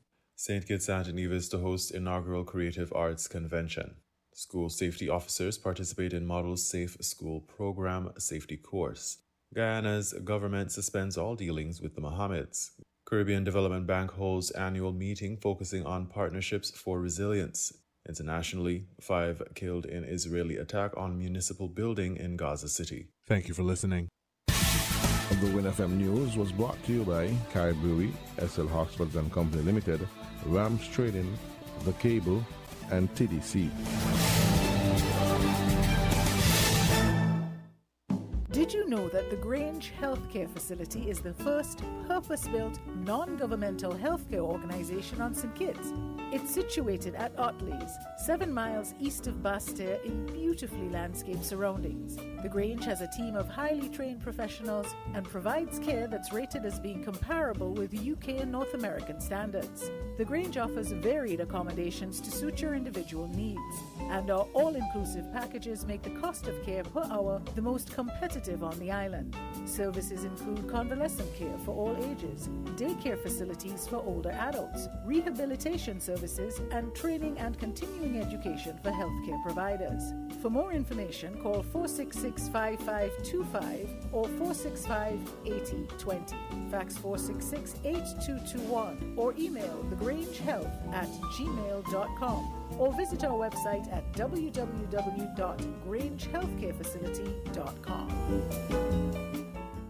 When it comes to the important things in life, your health, your education, your choice of a life partner, and of course your insurance provider, only the best will do. Caribbean Alliance Insurance is the only insurance company in the Eastern Caribbean with an A excellent rating. We have a robust 3-tier reinsurance strategy that protects our policyholders from multiple catastrophes, even if they occur in quick succession. We spread our risks over 18 territories, ensuring minimal impact to individual territories when a disaster strikes. We provide an excellent claims experience. Claim settlement is usually between 24 to 48 hours. Our A excellent rating means that you are more secure with us. Contact us for motor, property, marine, public liability, employer's liability, and other policies. Dalil Walwyn, people you can trust. Local agent for Caribbean Alliance Insurance. Tomorrow secured. Maybe it's the way the brilliant gold liquid reflects our sunshine, or how the bright blue of its label mirrors the clear Caribbean skies overhead. Maybe it's the fresh, crisp taste of this beastly cold beer on a scorching hot day. Maybe it's even the way it brings us all together. But one thing is for sure, Carib is very much a part of who we are wherever we're from in the Caribbean. Carib, it's the way we play. Drink responsibly. We're different. We're 98.9. 98.9. Win FM.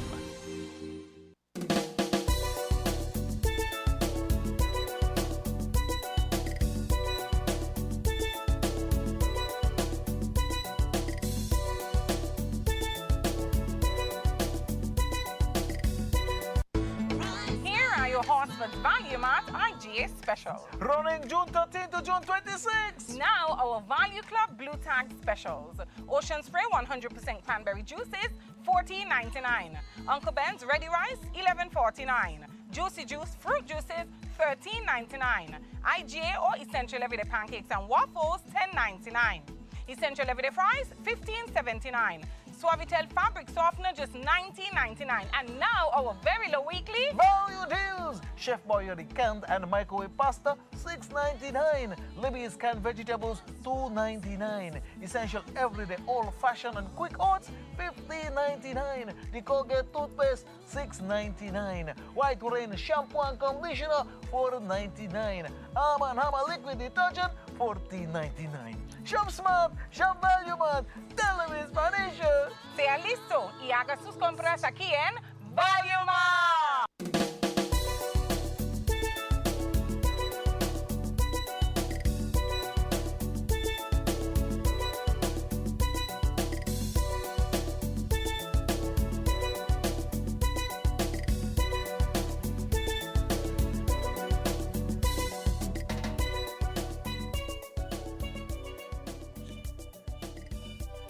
Good afternoon and welcome to the second half of today's presentation of Voices. My name is Socrates and I've been in the hot chair for the past hour or so, taking calls from the public.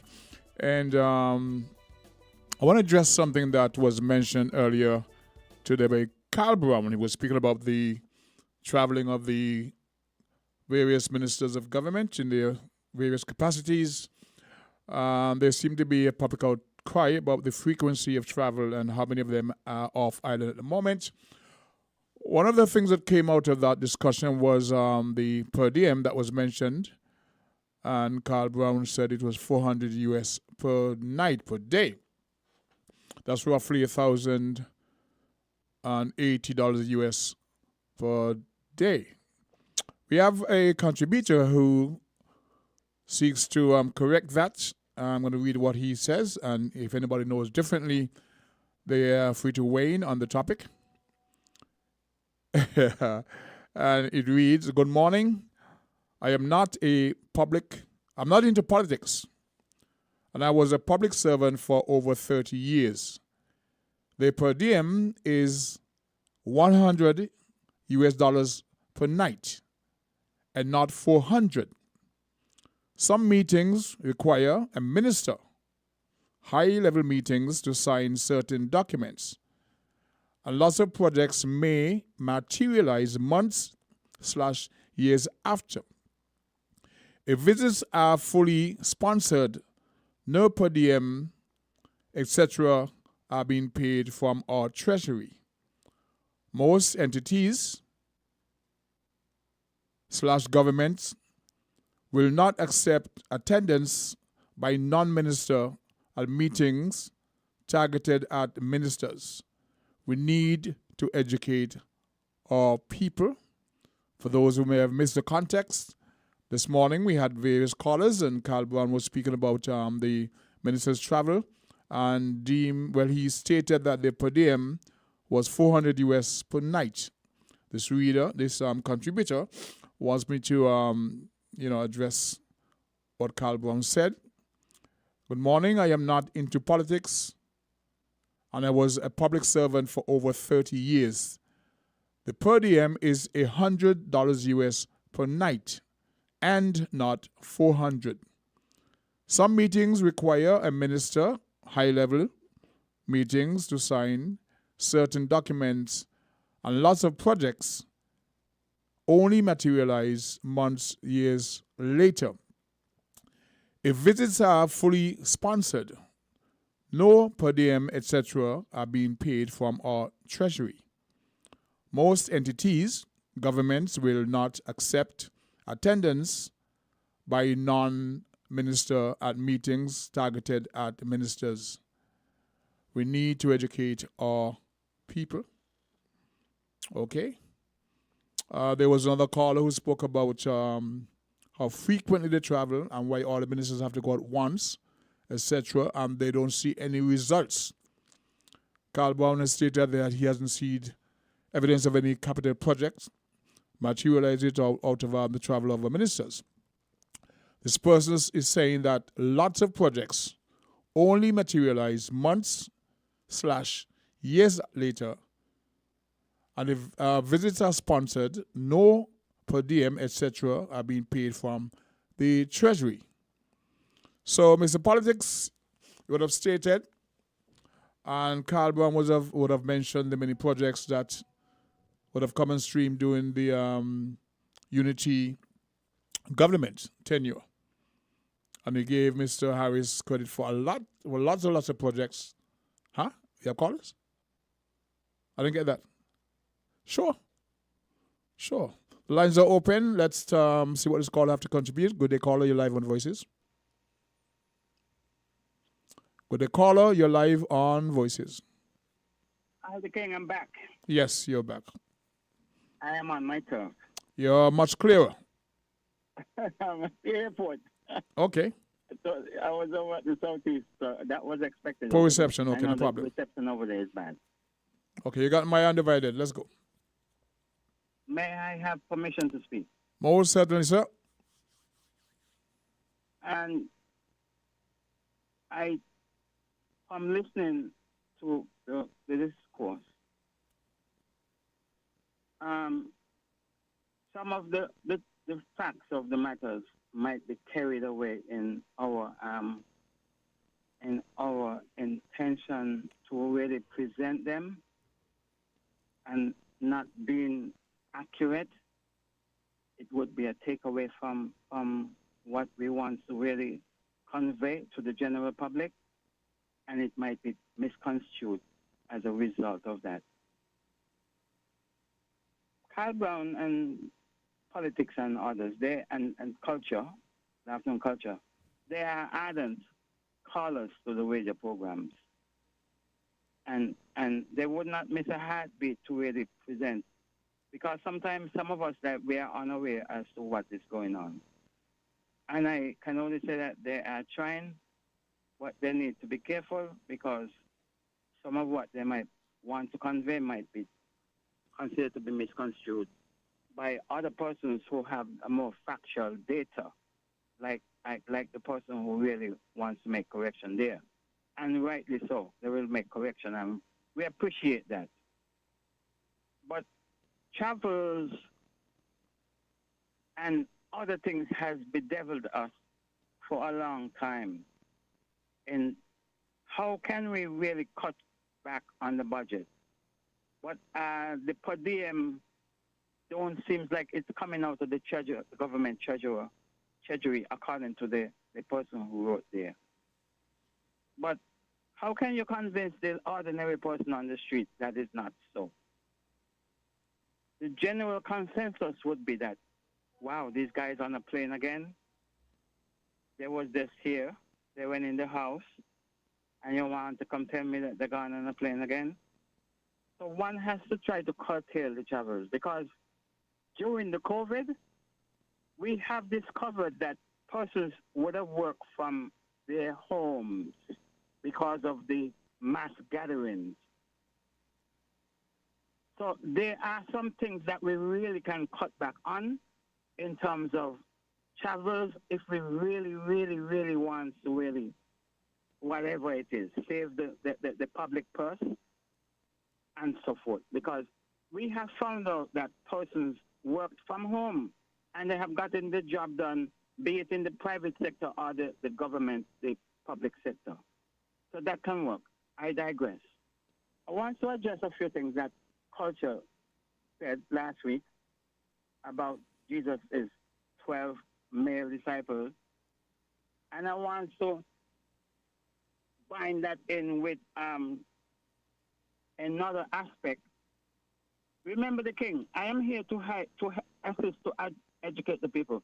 If I err and someone correct me, I appreciate the correction. Culture said that Jesus has 12 disciples. And why is it, Jesus only selected 12 disciples? Well, in astrotheology, because culture said that Greg needs to go to theological seminary. In astrotheology, how would you compare the Son, Jesus the Son, and the Son, and the 12 constellation, the 12 planetary bodies.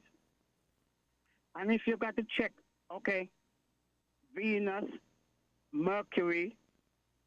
Did I say Venus? You said Venus and Mercury. But Venus is not masculine. Venus is a female. And if you have to tie that in with a very close association of Jesus, Mary Magdalene.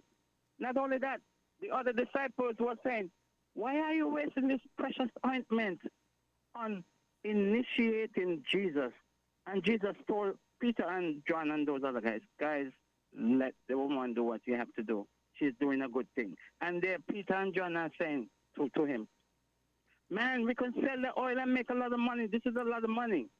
He was not saying that there was no interaction with women. He was saying there was 12 named disciples, all male.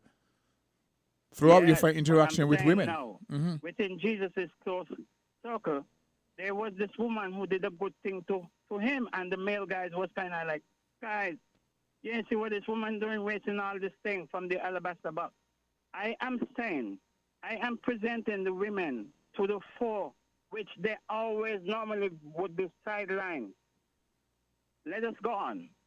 Greg seems, when you ask Greg, what is the difference? Because Greg is saying, all right, the woman is supposed to be silent within the confines of the building, which is considered to be a church. But if you have an open-air service, or what they call them crusades, which I don't even like the word crusade. If you know the origin of the word crusade, you would not tie the word crusade to I accept. what is going on in the church. I accept that. Right? He said that, oh, it's all right for the women to be, going out there and having this there and so forth. But Amongst within themselves. the church confines. Amongst themselves, congregating, speaking amongst themselves, in groups. Yes, then you ask what was the difference, right? So Greg is gradually reversing the role of the woman. Remember when I used the Jeremiah, I only specifically singled out that particular part of the role of the woman in the house, where the husband knew that the women was doing what they was doing. A side note, I wasn't going into if there was pouring libation to some pagan queen and pagan this.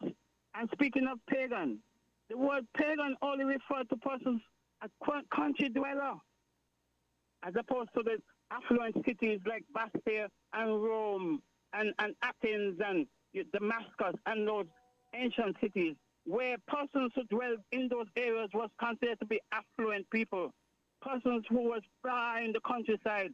Like if I was living in Dieppe, I would have been considered to be a pagan.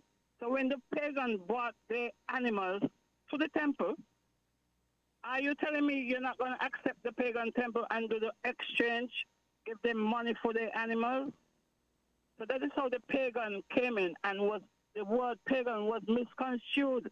It took on a religious connotation, and it was attributed to people's religious belief. I want to say one last thing.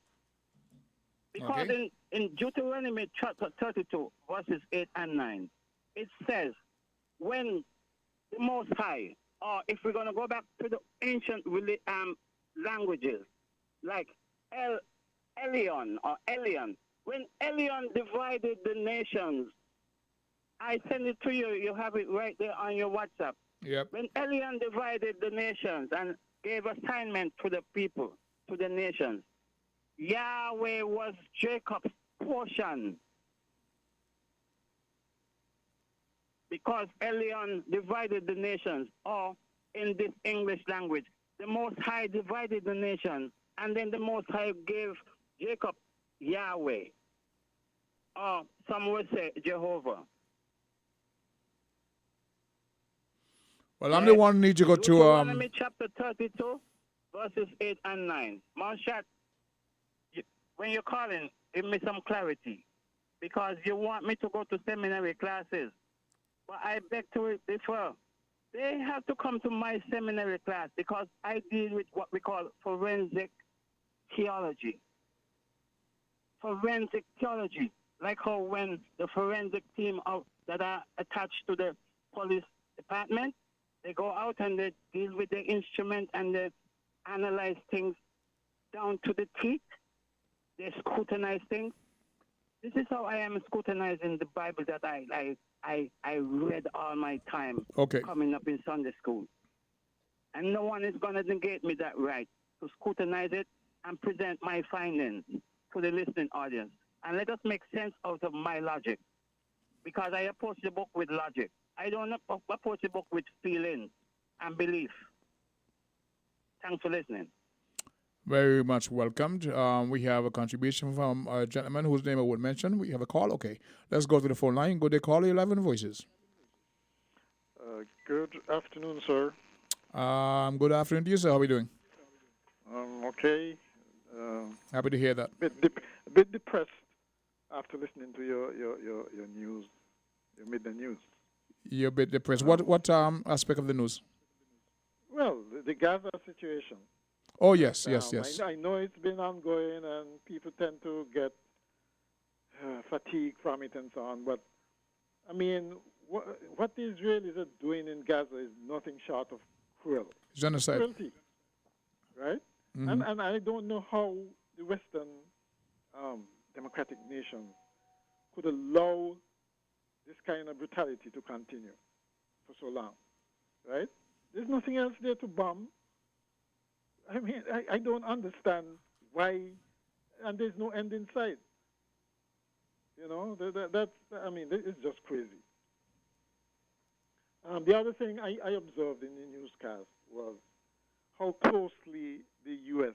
is monitoring things in the region. I don't know if you heard the story with on Guyana, where it seems that they're really going after, the U.S. is going after corruption, or supposedly corruption there. We need to laugh on that one. Hello? We need to laugh on that one. You laughed, you said? We need to laugh on that one. The U.S. going after corruption. Why? The irony. It's no laughing matter. The irony, I'm talking about the irony of it. Well, okay, you can always look at the scale, eh? Sure, there's corruption everywhere, but at least in the U.S., there are systems that at least minimize it, or at least go after it. And they apply the same to external countries. That's what's controversial. But it's probably a good thing. Okay? Because what it says to us and the rest of the region, if we don't self-regulate, they will do it for us. Got you. Okay? Right. Now, there were some discussion points before. One was who is actually in charge of the country. Yes. Yes, it would normally fall on Deputy Prime Minister. I don't know if that's automatic or there has to be some kind of instrument of appointment. Well, if he's on the ground. Temporary appointment from the Gigi. If he's on the ground. I seem to recall Sean Richards bandying about a letter of appointment as temporary Prime Minister. There's normally a designation. That? There's normally a designation for that. There's not. It's automatic, I guess. If the deputy prime minister would assume. If he's here. If he's not. But if he's not, you normally appoint somebody to deputize or act in that capacity. Right. Okay. So I would imagine. I don't know if it's according to the Constitution, but. I would have thought that an announcement of such would have been made. That is what we're debating. Yeah. Well, maybe it's just politics. I don't know. We have 5 of the 6 elected ministers overseas. The only one on the ground at the moment is the Honorable Samuel Duggins. So the question is he actually deputizing? Is he the acting prime minister? Because, as you said, there's been no announcement, as far as we know. Right. Had Mr. Hanley been here, he would have been automatically the deputy and the person in charge. At some point in the past, he traveled, and the Honorable Marsha Hendrickson was the acting prime minister. And that was clearly stated. But in the absence of the 5, we understand that there has been no definitive statement that the Honorable Samuel Duggins is the acting Prime Minister. That's it. Maybe It's by not a default big he thing, is. but just, No, maybe by default he is. Maybe by default. Right, because nobody else is here, is there? Nope. No other minister, no other parliamentarian, elected parliamentarian is here. He's the only one left? Isn't he? Well, I shouldn't say that, unless they're going to appoint somebody from Nevis. The leader of the opposition would not qualify, but he's also overseas. Yeah. One of those things. Yeah, one of those things. And I appreciate the need for them to travel. I appreciate it, right? But the protocols that have to be in place, and it may not something that you want to put out there, that they're all out there at the same time. I accept the rationale for them going to Taiwan. Huh? Actually, though, right? I would have thought by now they would have sat down and cut up and put mechanisms, chart out some kind of hierarchy, I would say regulation, but agreement as to how these things are handled. Because certainly so many ministers out of the country is not, at the same time, is not a good thing. Okay? And they must have heard public disquiet about it in the past. Yes. And it seems that they're tone deaf to these things. They don't care. Okay? I wouldn't say that, but still, it's good for discussion. The only ministers who should be traveling that often, I think, is perhaps the tourism minister, the foreign minister, not even the prime minister so much. The prime minister probably better serve us on the ground here. Yes, there are actual meetings that he absolutely must attend, but certainly in terms of day-to-day job activities, it's the tourism minister and the foreign minister that I think would need that frequent overseas travel. Okay. Right. Contrary to what somebody said, they were in the service for a long time and gave the per diem amount and those kind of things. Yes. I don't know if those amounts still obtained. They sound pretty much like when I was in the service myself. I think it's beyond that, but I read it because that's what he's saying. It's not 400; it's 100 the per diem. But I think it's more than that. Right. I don't think it's as much as 400. But what he also said, he or she also said, was that a lot of times it doesn't come from the treasury. If it's that may be sponsored. true. If it's sponsored. If it's sponsored, right. That may be true, but I can tell you, I mean, I was not the highest of ranking in the civil service, but even at my rank, and I did some frequent traveling, even though it was not paid for by the Treasury. You took it? Huh? You took it? No, hold on. Even though it was not paid for by the Treasury, the amount that was given per diem by the sponsoring agency was significant. You can make quite a bit of money going on those kinds of trips sponsored by outside agencies. I can tell you. Okay.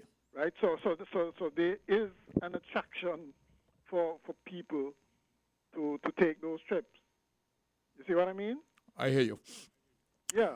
What? I was going to ask, what do you make of the argument that certain meetings demand people at the ministerial level? Yes, that is also true. Okay. Not with this frequency. I can tell.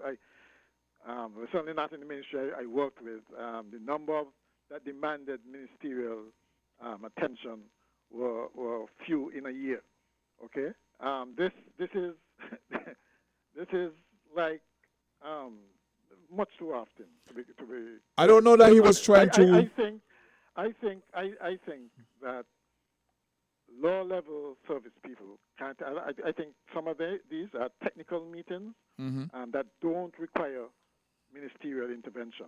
Some do, right? And I agree that if it's specified that a minister must attend, if it's policy stuff and those kinds of things, of course the minister should attend. But I suspect that a lot of these meetings, a permanent secretary or assistant secretary, permanent assistant secretary or something like that, can attend and serve us just as well, or maybe even better than if a minister had attended. But I think they really need to sit down, and because it isn't like these meetings were arranged a week or 2 weeks ago, right? Most likely they would have been arranged before. So they know their calendars. You can't tell me they can't sit down and coordinate and say, and decide and prioritize. That sort of thing. To rather than have this number of high numbers of ministers out of the country. As related to the delegation to Taiwan, what are your thoughts on that? No, that's customary, isn't it? Well, when the government changes, you sure? Right, and most likely this is a trip paid for by Taiwan anyway. But they normally go and kiss the ring and that kind of thing. So that I'm not surprised by that. Okay, because it was actually explained. It was actually explained, and they say, of course, we understand that. We respect that. So I have no problem with that. For the others, I don't know all the particulars. There's that's what I'm saying. There's no real problem with that. It's customary. It has been the custom when Taiwan changed governments that, or actually when we have an election, the delegations Taiwanese would normally invite a delegation of the new government, whether it's old or new, to come to Taiwan, etc., etc. It's all part of diplomatic maneuvering, and nothing's wrong with that. But definitely, they should look. It's been going on too long now. At first, fine, go outside there and let it be known, I am here now, this is a new dispensation, etc., etc. Right? Because you would have critiqued the former government for the same habits. Exactly.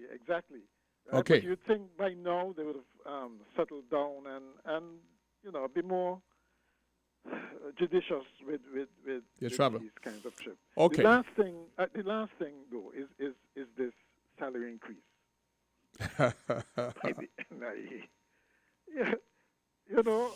Charters said, sometimes before you go crazy, you just laugh.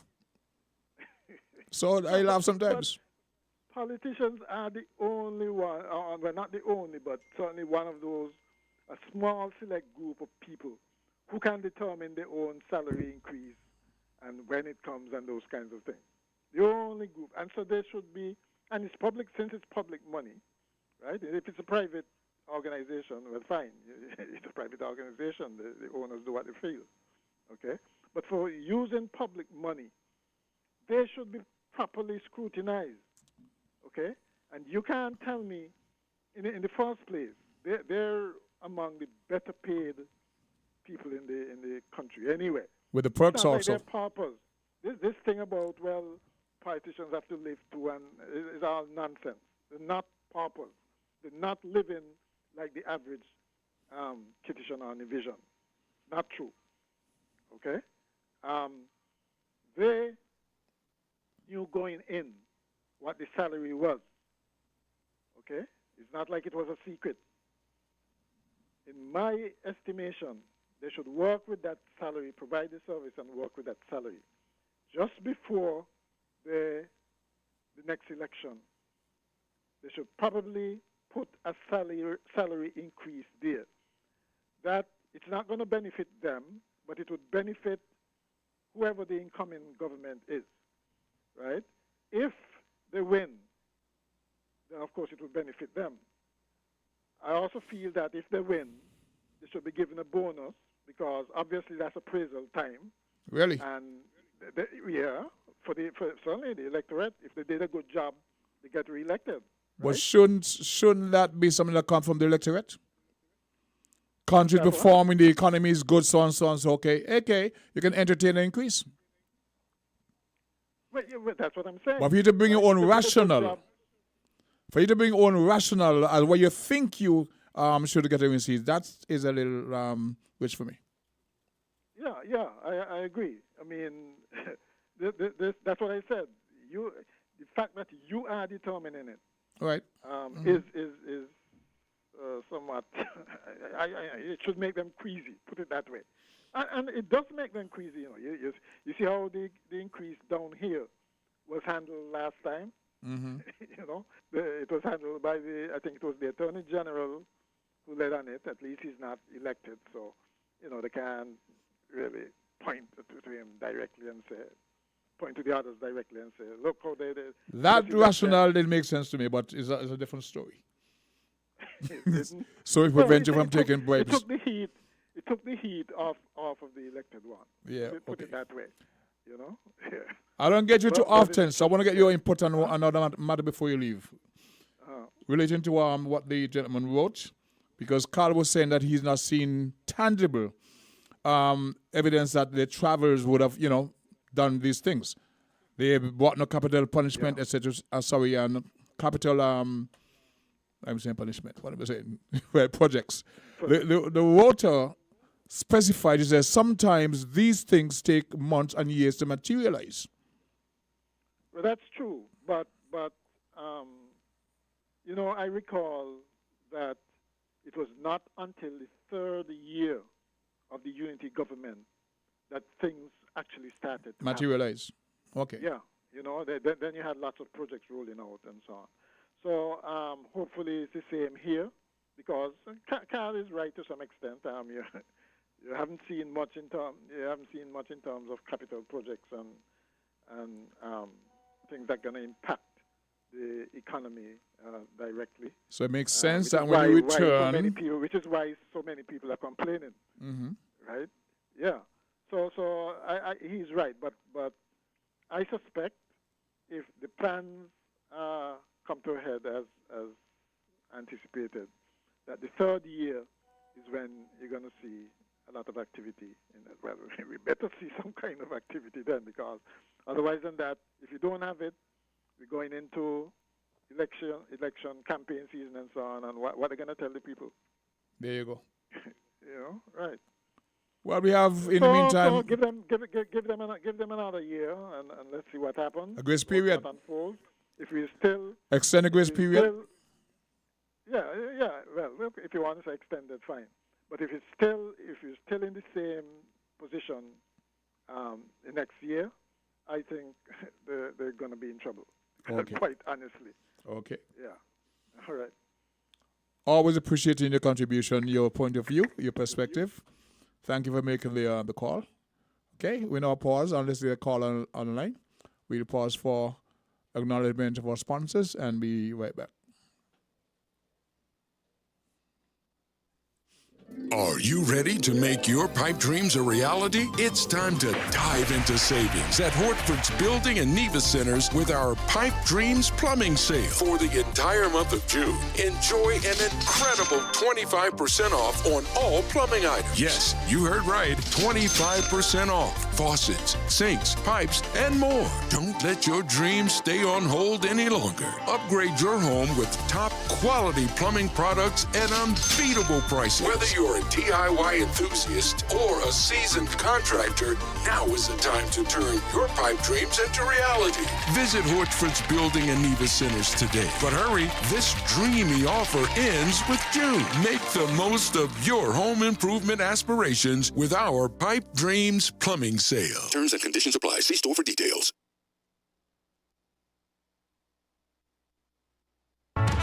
Hortford's Value Mart IGA is helping you spend less and save more. How, you ask? Essential Everyday and Equiline. Spend less on our Essential Everyday products and get the best quality, the best taste, and the best value. Spend less for all your family health and beauty needs with the Equiline brand of over-the-counter products. Hortford's Value Mart IGA is helping you spend less with our essential everyday products and Equaline over-the-counter health and beauty care products. Shop smart and spend less at Value Mart, where price matters most.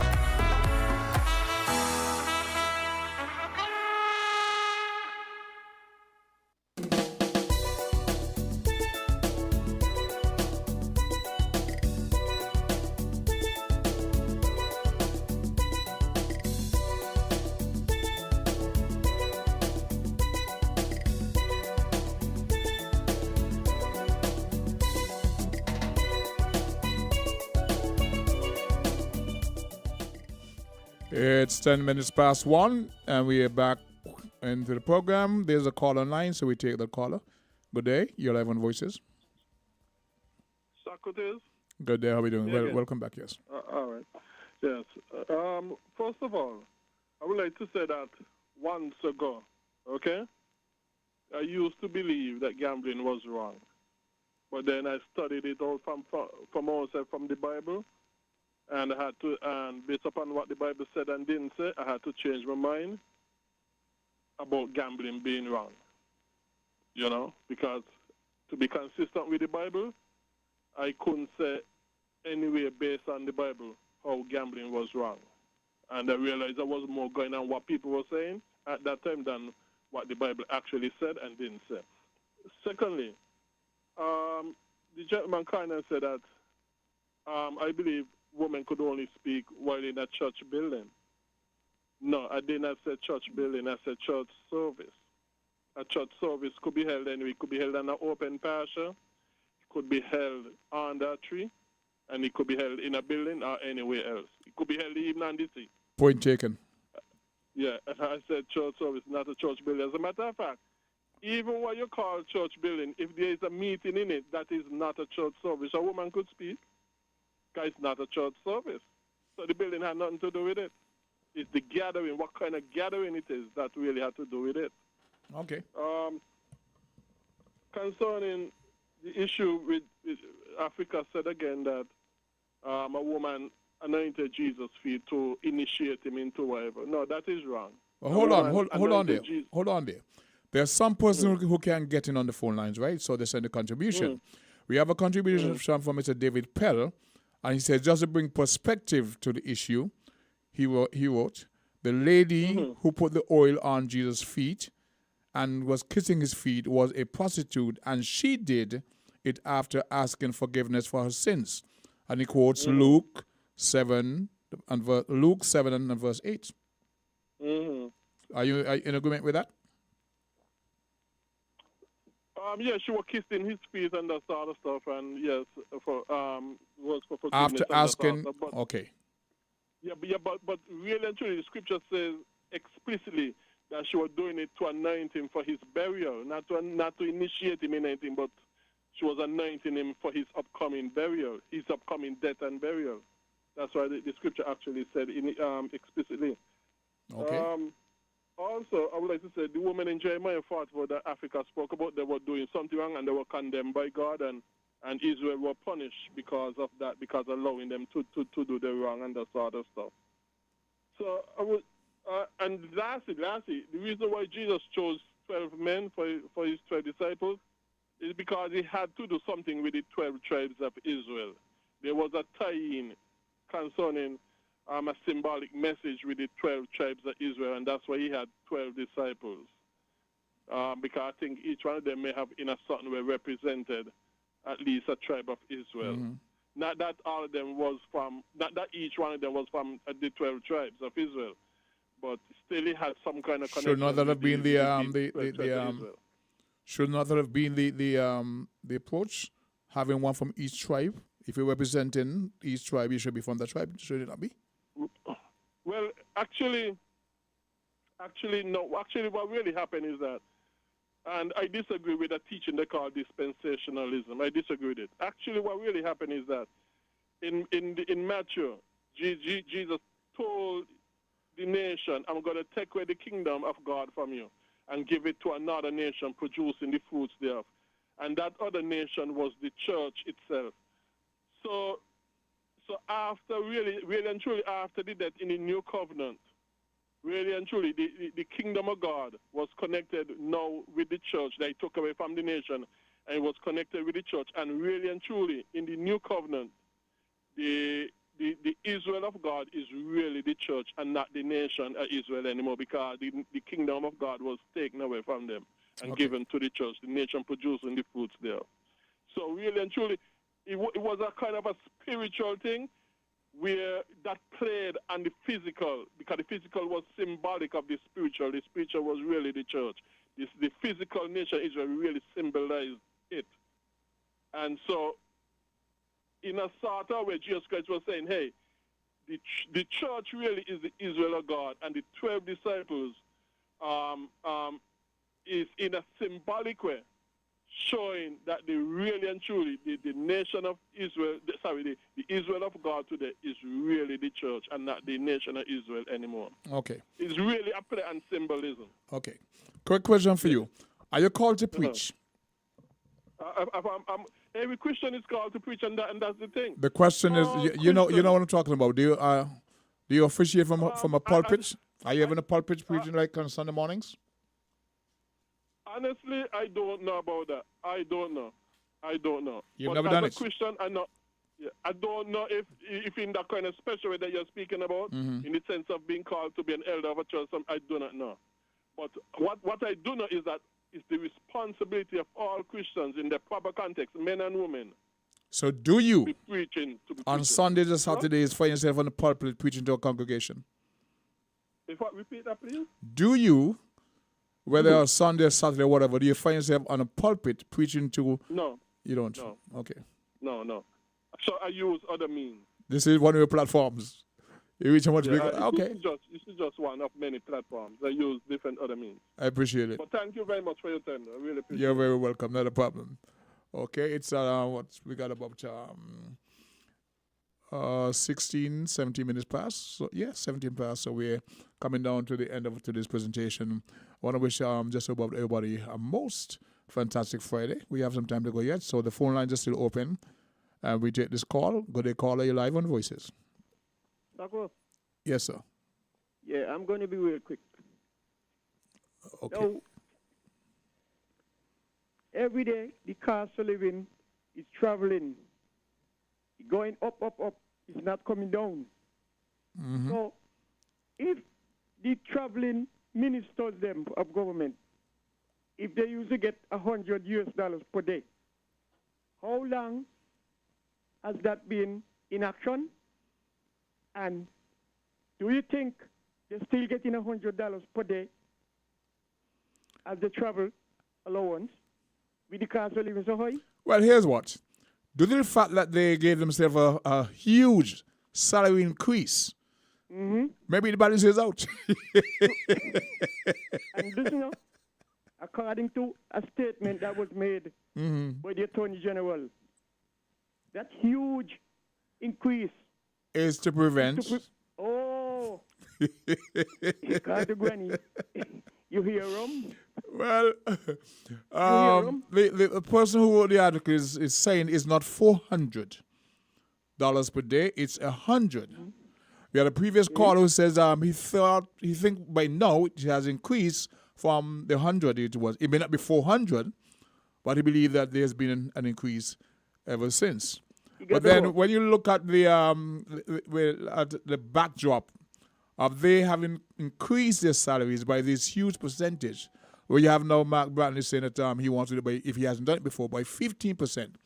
You wonder. Oh, right, you got to wonder. Now look here. Antigua is 60 miles from east of St. Kitts.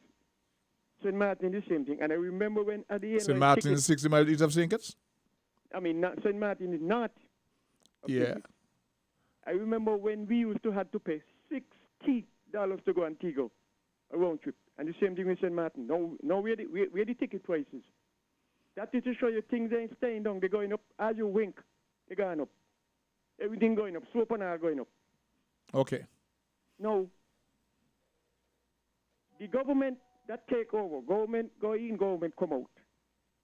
It is not to say that the farmer administration never had things in place. Things were there in the pipeline in place. Look at the high school, the Boston High School. The ground was already cleaned. Mason, carpenters, plumbers, electricians, everybody, steel benders. They were there waiting with the tools to start. But this administration is why they're not continuing nothing what the former administration started. That is the problem. What people are talking, what Carl Brown is talking about. Okay. What major projects they could point and say, well, okay, we did this or we start that. Nothing. So before they continue the school, the ground was cleared. They got to break down a building again, and then they got to prepare the ground. And what happened? One block ain't gone up there yet. Thank you very much, because I promise I ain't going to stay long. I like to come on and let me punch them quick. You like to hit and run? People get in. Okay, no problem. Thank you very much, man.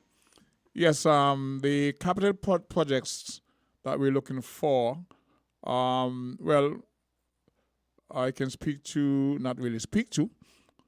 There was the groundbreaking ceremony for the site of the new hospital. That, I would say, was also mentioned during the previous administration. The Honorable Akila Byron spoke about a brand new hospital, brand new state-of-the-art hospital. We saw the groundbreaking ceremony done by the current government. Prime Minister Drew did that, spoke about the location. Hold on there. Somebody has a problem with the location because they say it's in the pathway of the jet stream of the planes coming in. So that should be a consideration. I think the thinking was it's close to the medical university, so there'll be some, overlapping of expertise shared there. Yes, back in the day, there were also concern raised about the pathway of the plane going over JNF, and there's some issues. Well, that has been somewhat dissipated. But they say now that this current location, or the new location, is more or less in the direct pathway of the plane. So what if? Okay? So I don't know. But the fact is, the ministers, they do travel. It's part of their responsibilities. The question about that is about the amount, is about the frequency and how many are off island at one time. So I have no problem with them traveling. I understand the need for them to be there at certain levels of, engagement. So there it is. We take a next phone call. We would have missed that call, have we now? 22 minutes past. Call. If you get a chance, please try to get back in before the end of play today.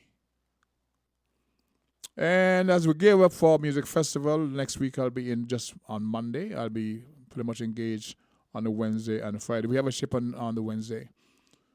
I know there are people who want to get in the program before Monday's your last chance. I have some guests in the earlier part of Monday, and then the second half can be for whomever want to get on. But Wednesday, a shipping port. Good afternoon. How art thou? How are you? Splendid. It's a fantastic Friday in so many ways. I'm giving God thanks myself. First of all, yes. Now, last week I announced that we were having the barbecue, but it got washed out because the rain kept out in the fire. There should be one going on now. Today. Right now? Yes. Down the same place, the roundabout by Rams. Yes. Sponsored by the Association of Persons with Disability. Down in the front. I want to wander quickly before I head back west. Right. I think the tent they had this that was too small, so rain and wind, Mm-hmm. So I am asking people, please, to support the barbecue. Or they're having ribs too. Chicken, fish, and ribs. Now, today is the birthday of my nephew, David Williams. Now, this thing about the podium, I believe it's more like 100. But okay. I travel a lot, and they don't give you, they make you take a loan against your salary. Second? When you're traveling, even if it's sponsored, you can ask them from the treasury to give you, I call it a loan, And when you return, you present your receipts. Your vouchers, yeah. Right.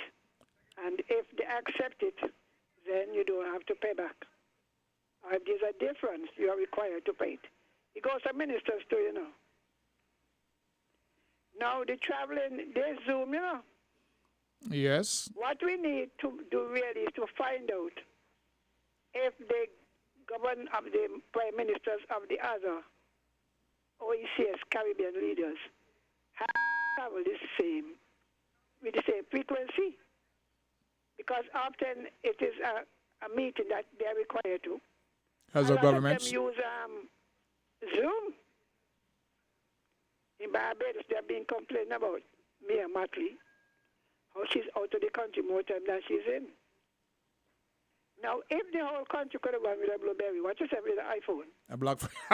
You are Blackberry. We say the Blueberry. Blackberry. Blackberry, Blueberry, any kind of berry.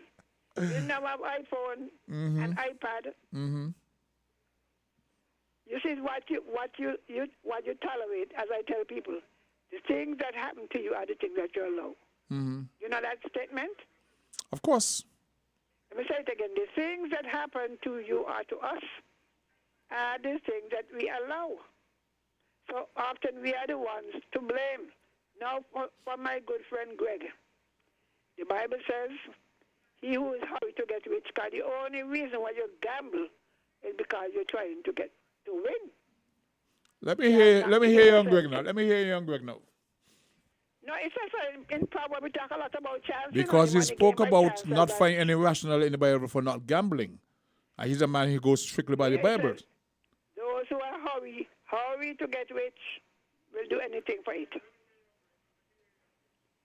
Greg has no reason. Look, if you're going to propose, because under the reason he used, allow you to do any kind of thing you want. So he using a basic principle to cover everything good and bad.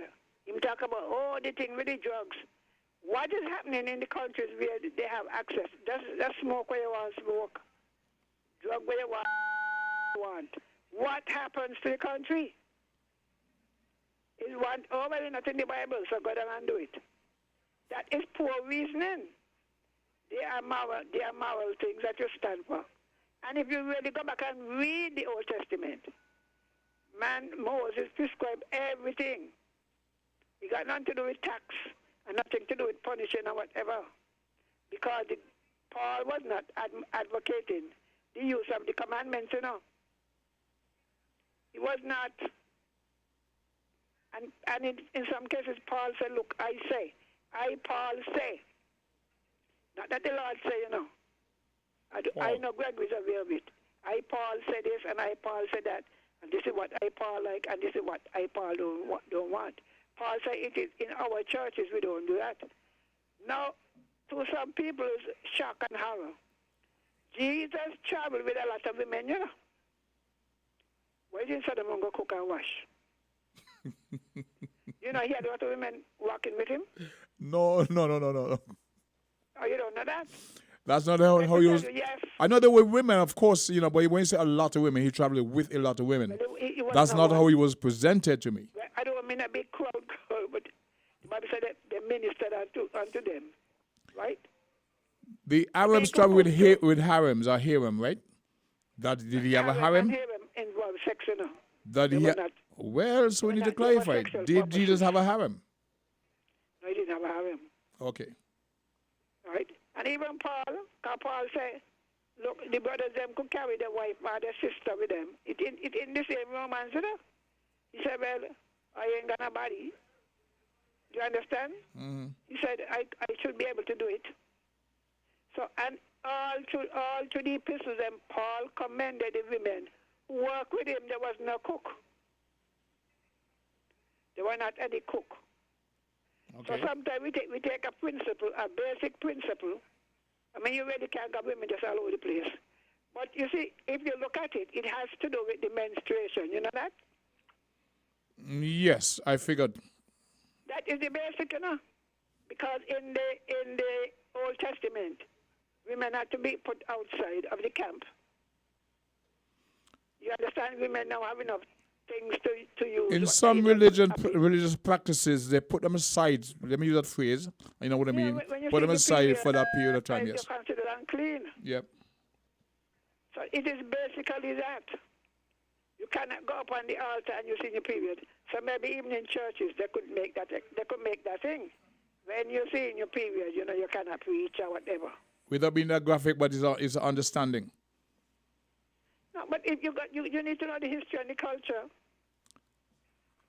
Sometimes we try to interpret things in our culture. Okay. The clock says... It's greed why you always, not you, anybody. It's greed why you living in the and the raffle. All right, the clock says... If you're hurry to get rich, you will not be innocent. That is why we have all these scandals, The clock says it's 1:30. Everybody want to come millionaire. So CBI provided the hurry. They're now reaping the rewards. What I'm saying, right, Sister Henry, the clock says it's 1:30, and we have to end the program now. Please, all of you in town, country, go down and support this thing. If you can't afford a fish, buy a rib. Okay, I'm going to stop by this shortly before I head west, but thank you very much. You help us, you help the country. Yes, we've come to another closure of the program. It's now... Thank you very much for hosting today. You're welcome. Much appreciated. Well, Trent is at the control at the moment, right? So I want to wish all and sundry a very safe and, enjoyable weekend. It's a fantastic Friday, pay there for most. Next Friday this time is going to Music Festival, but stay safe, stay safe, stay safe. God bless. We speak another time. Bag of sugar. We talk later.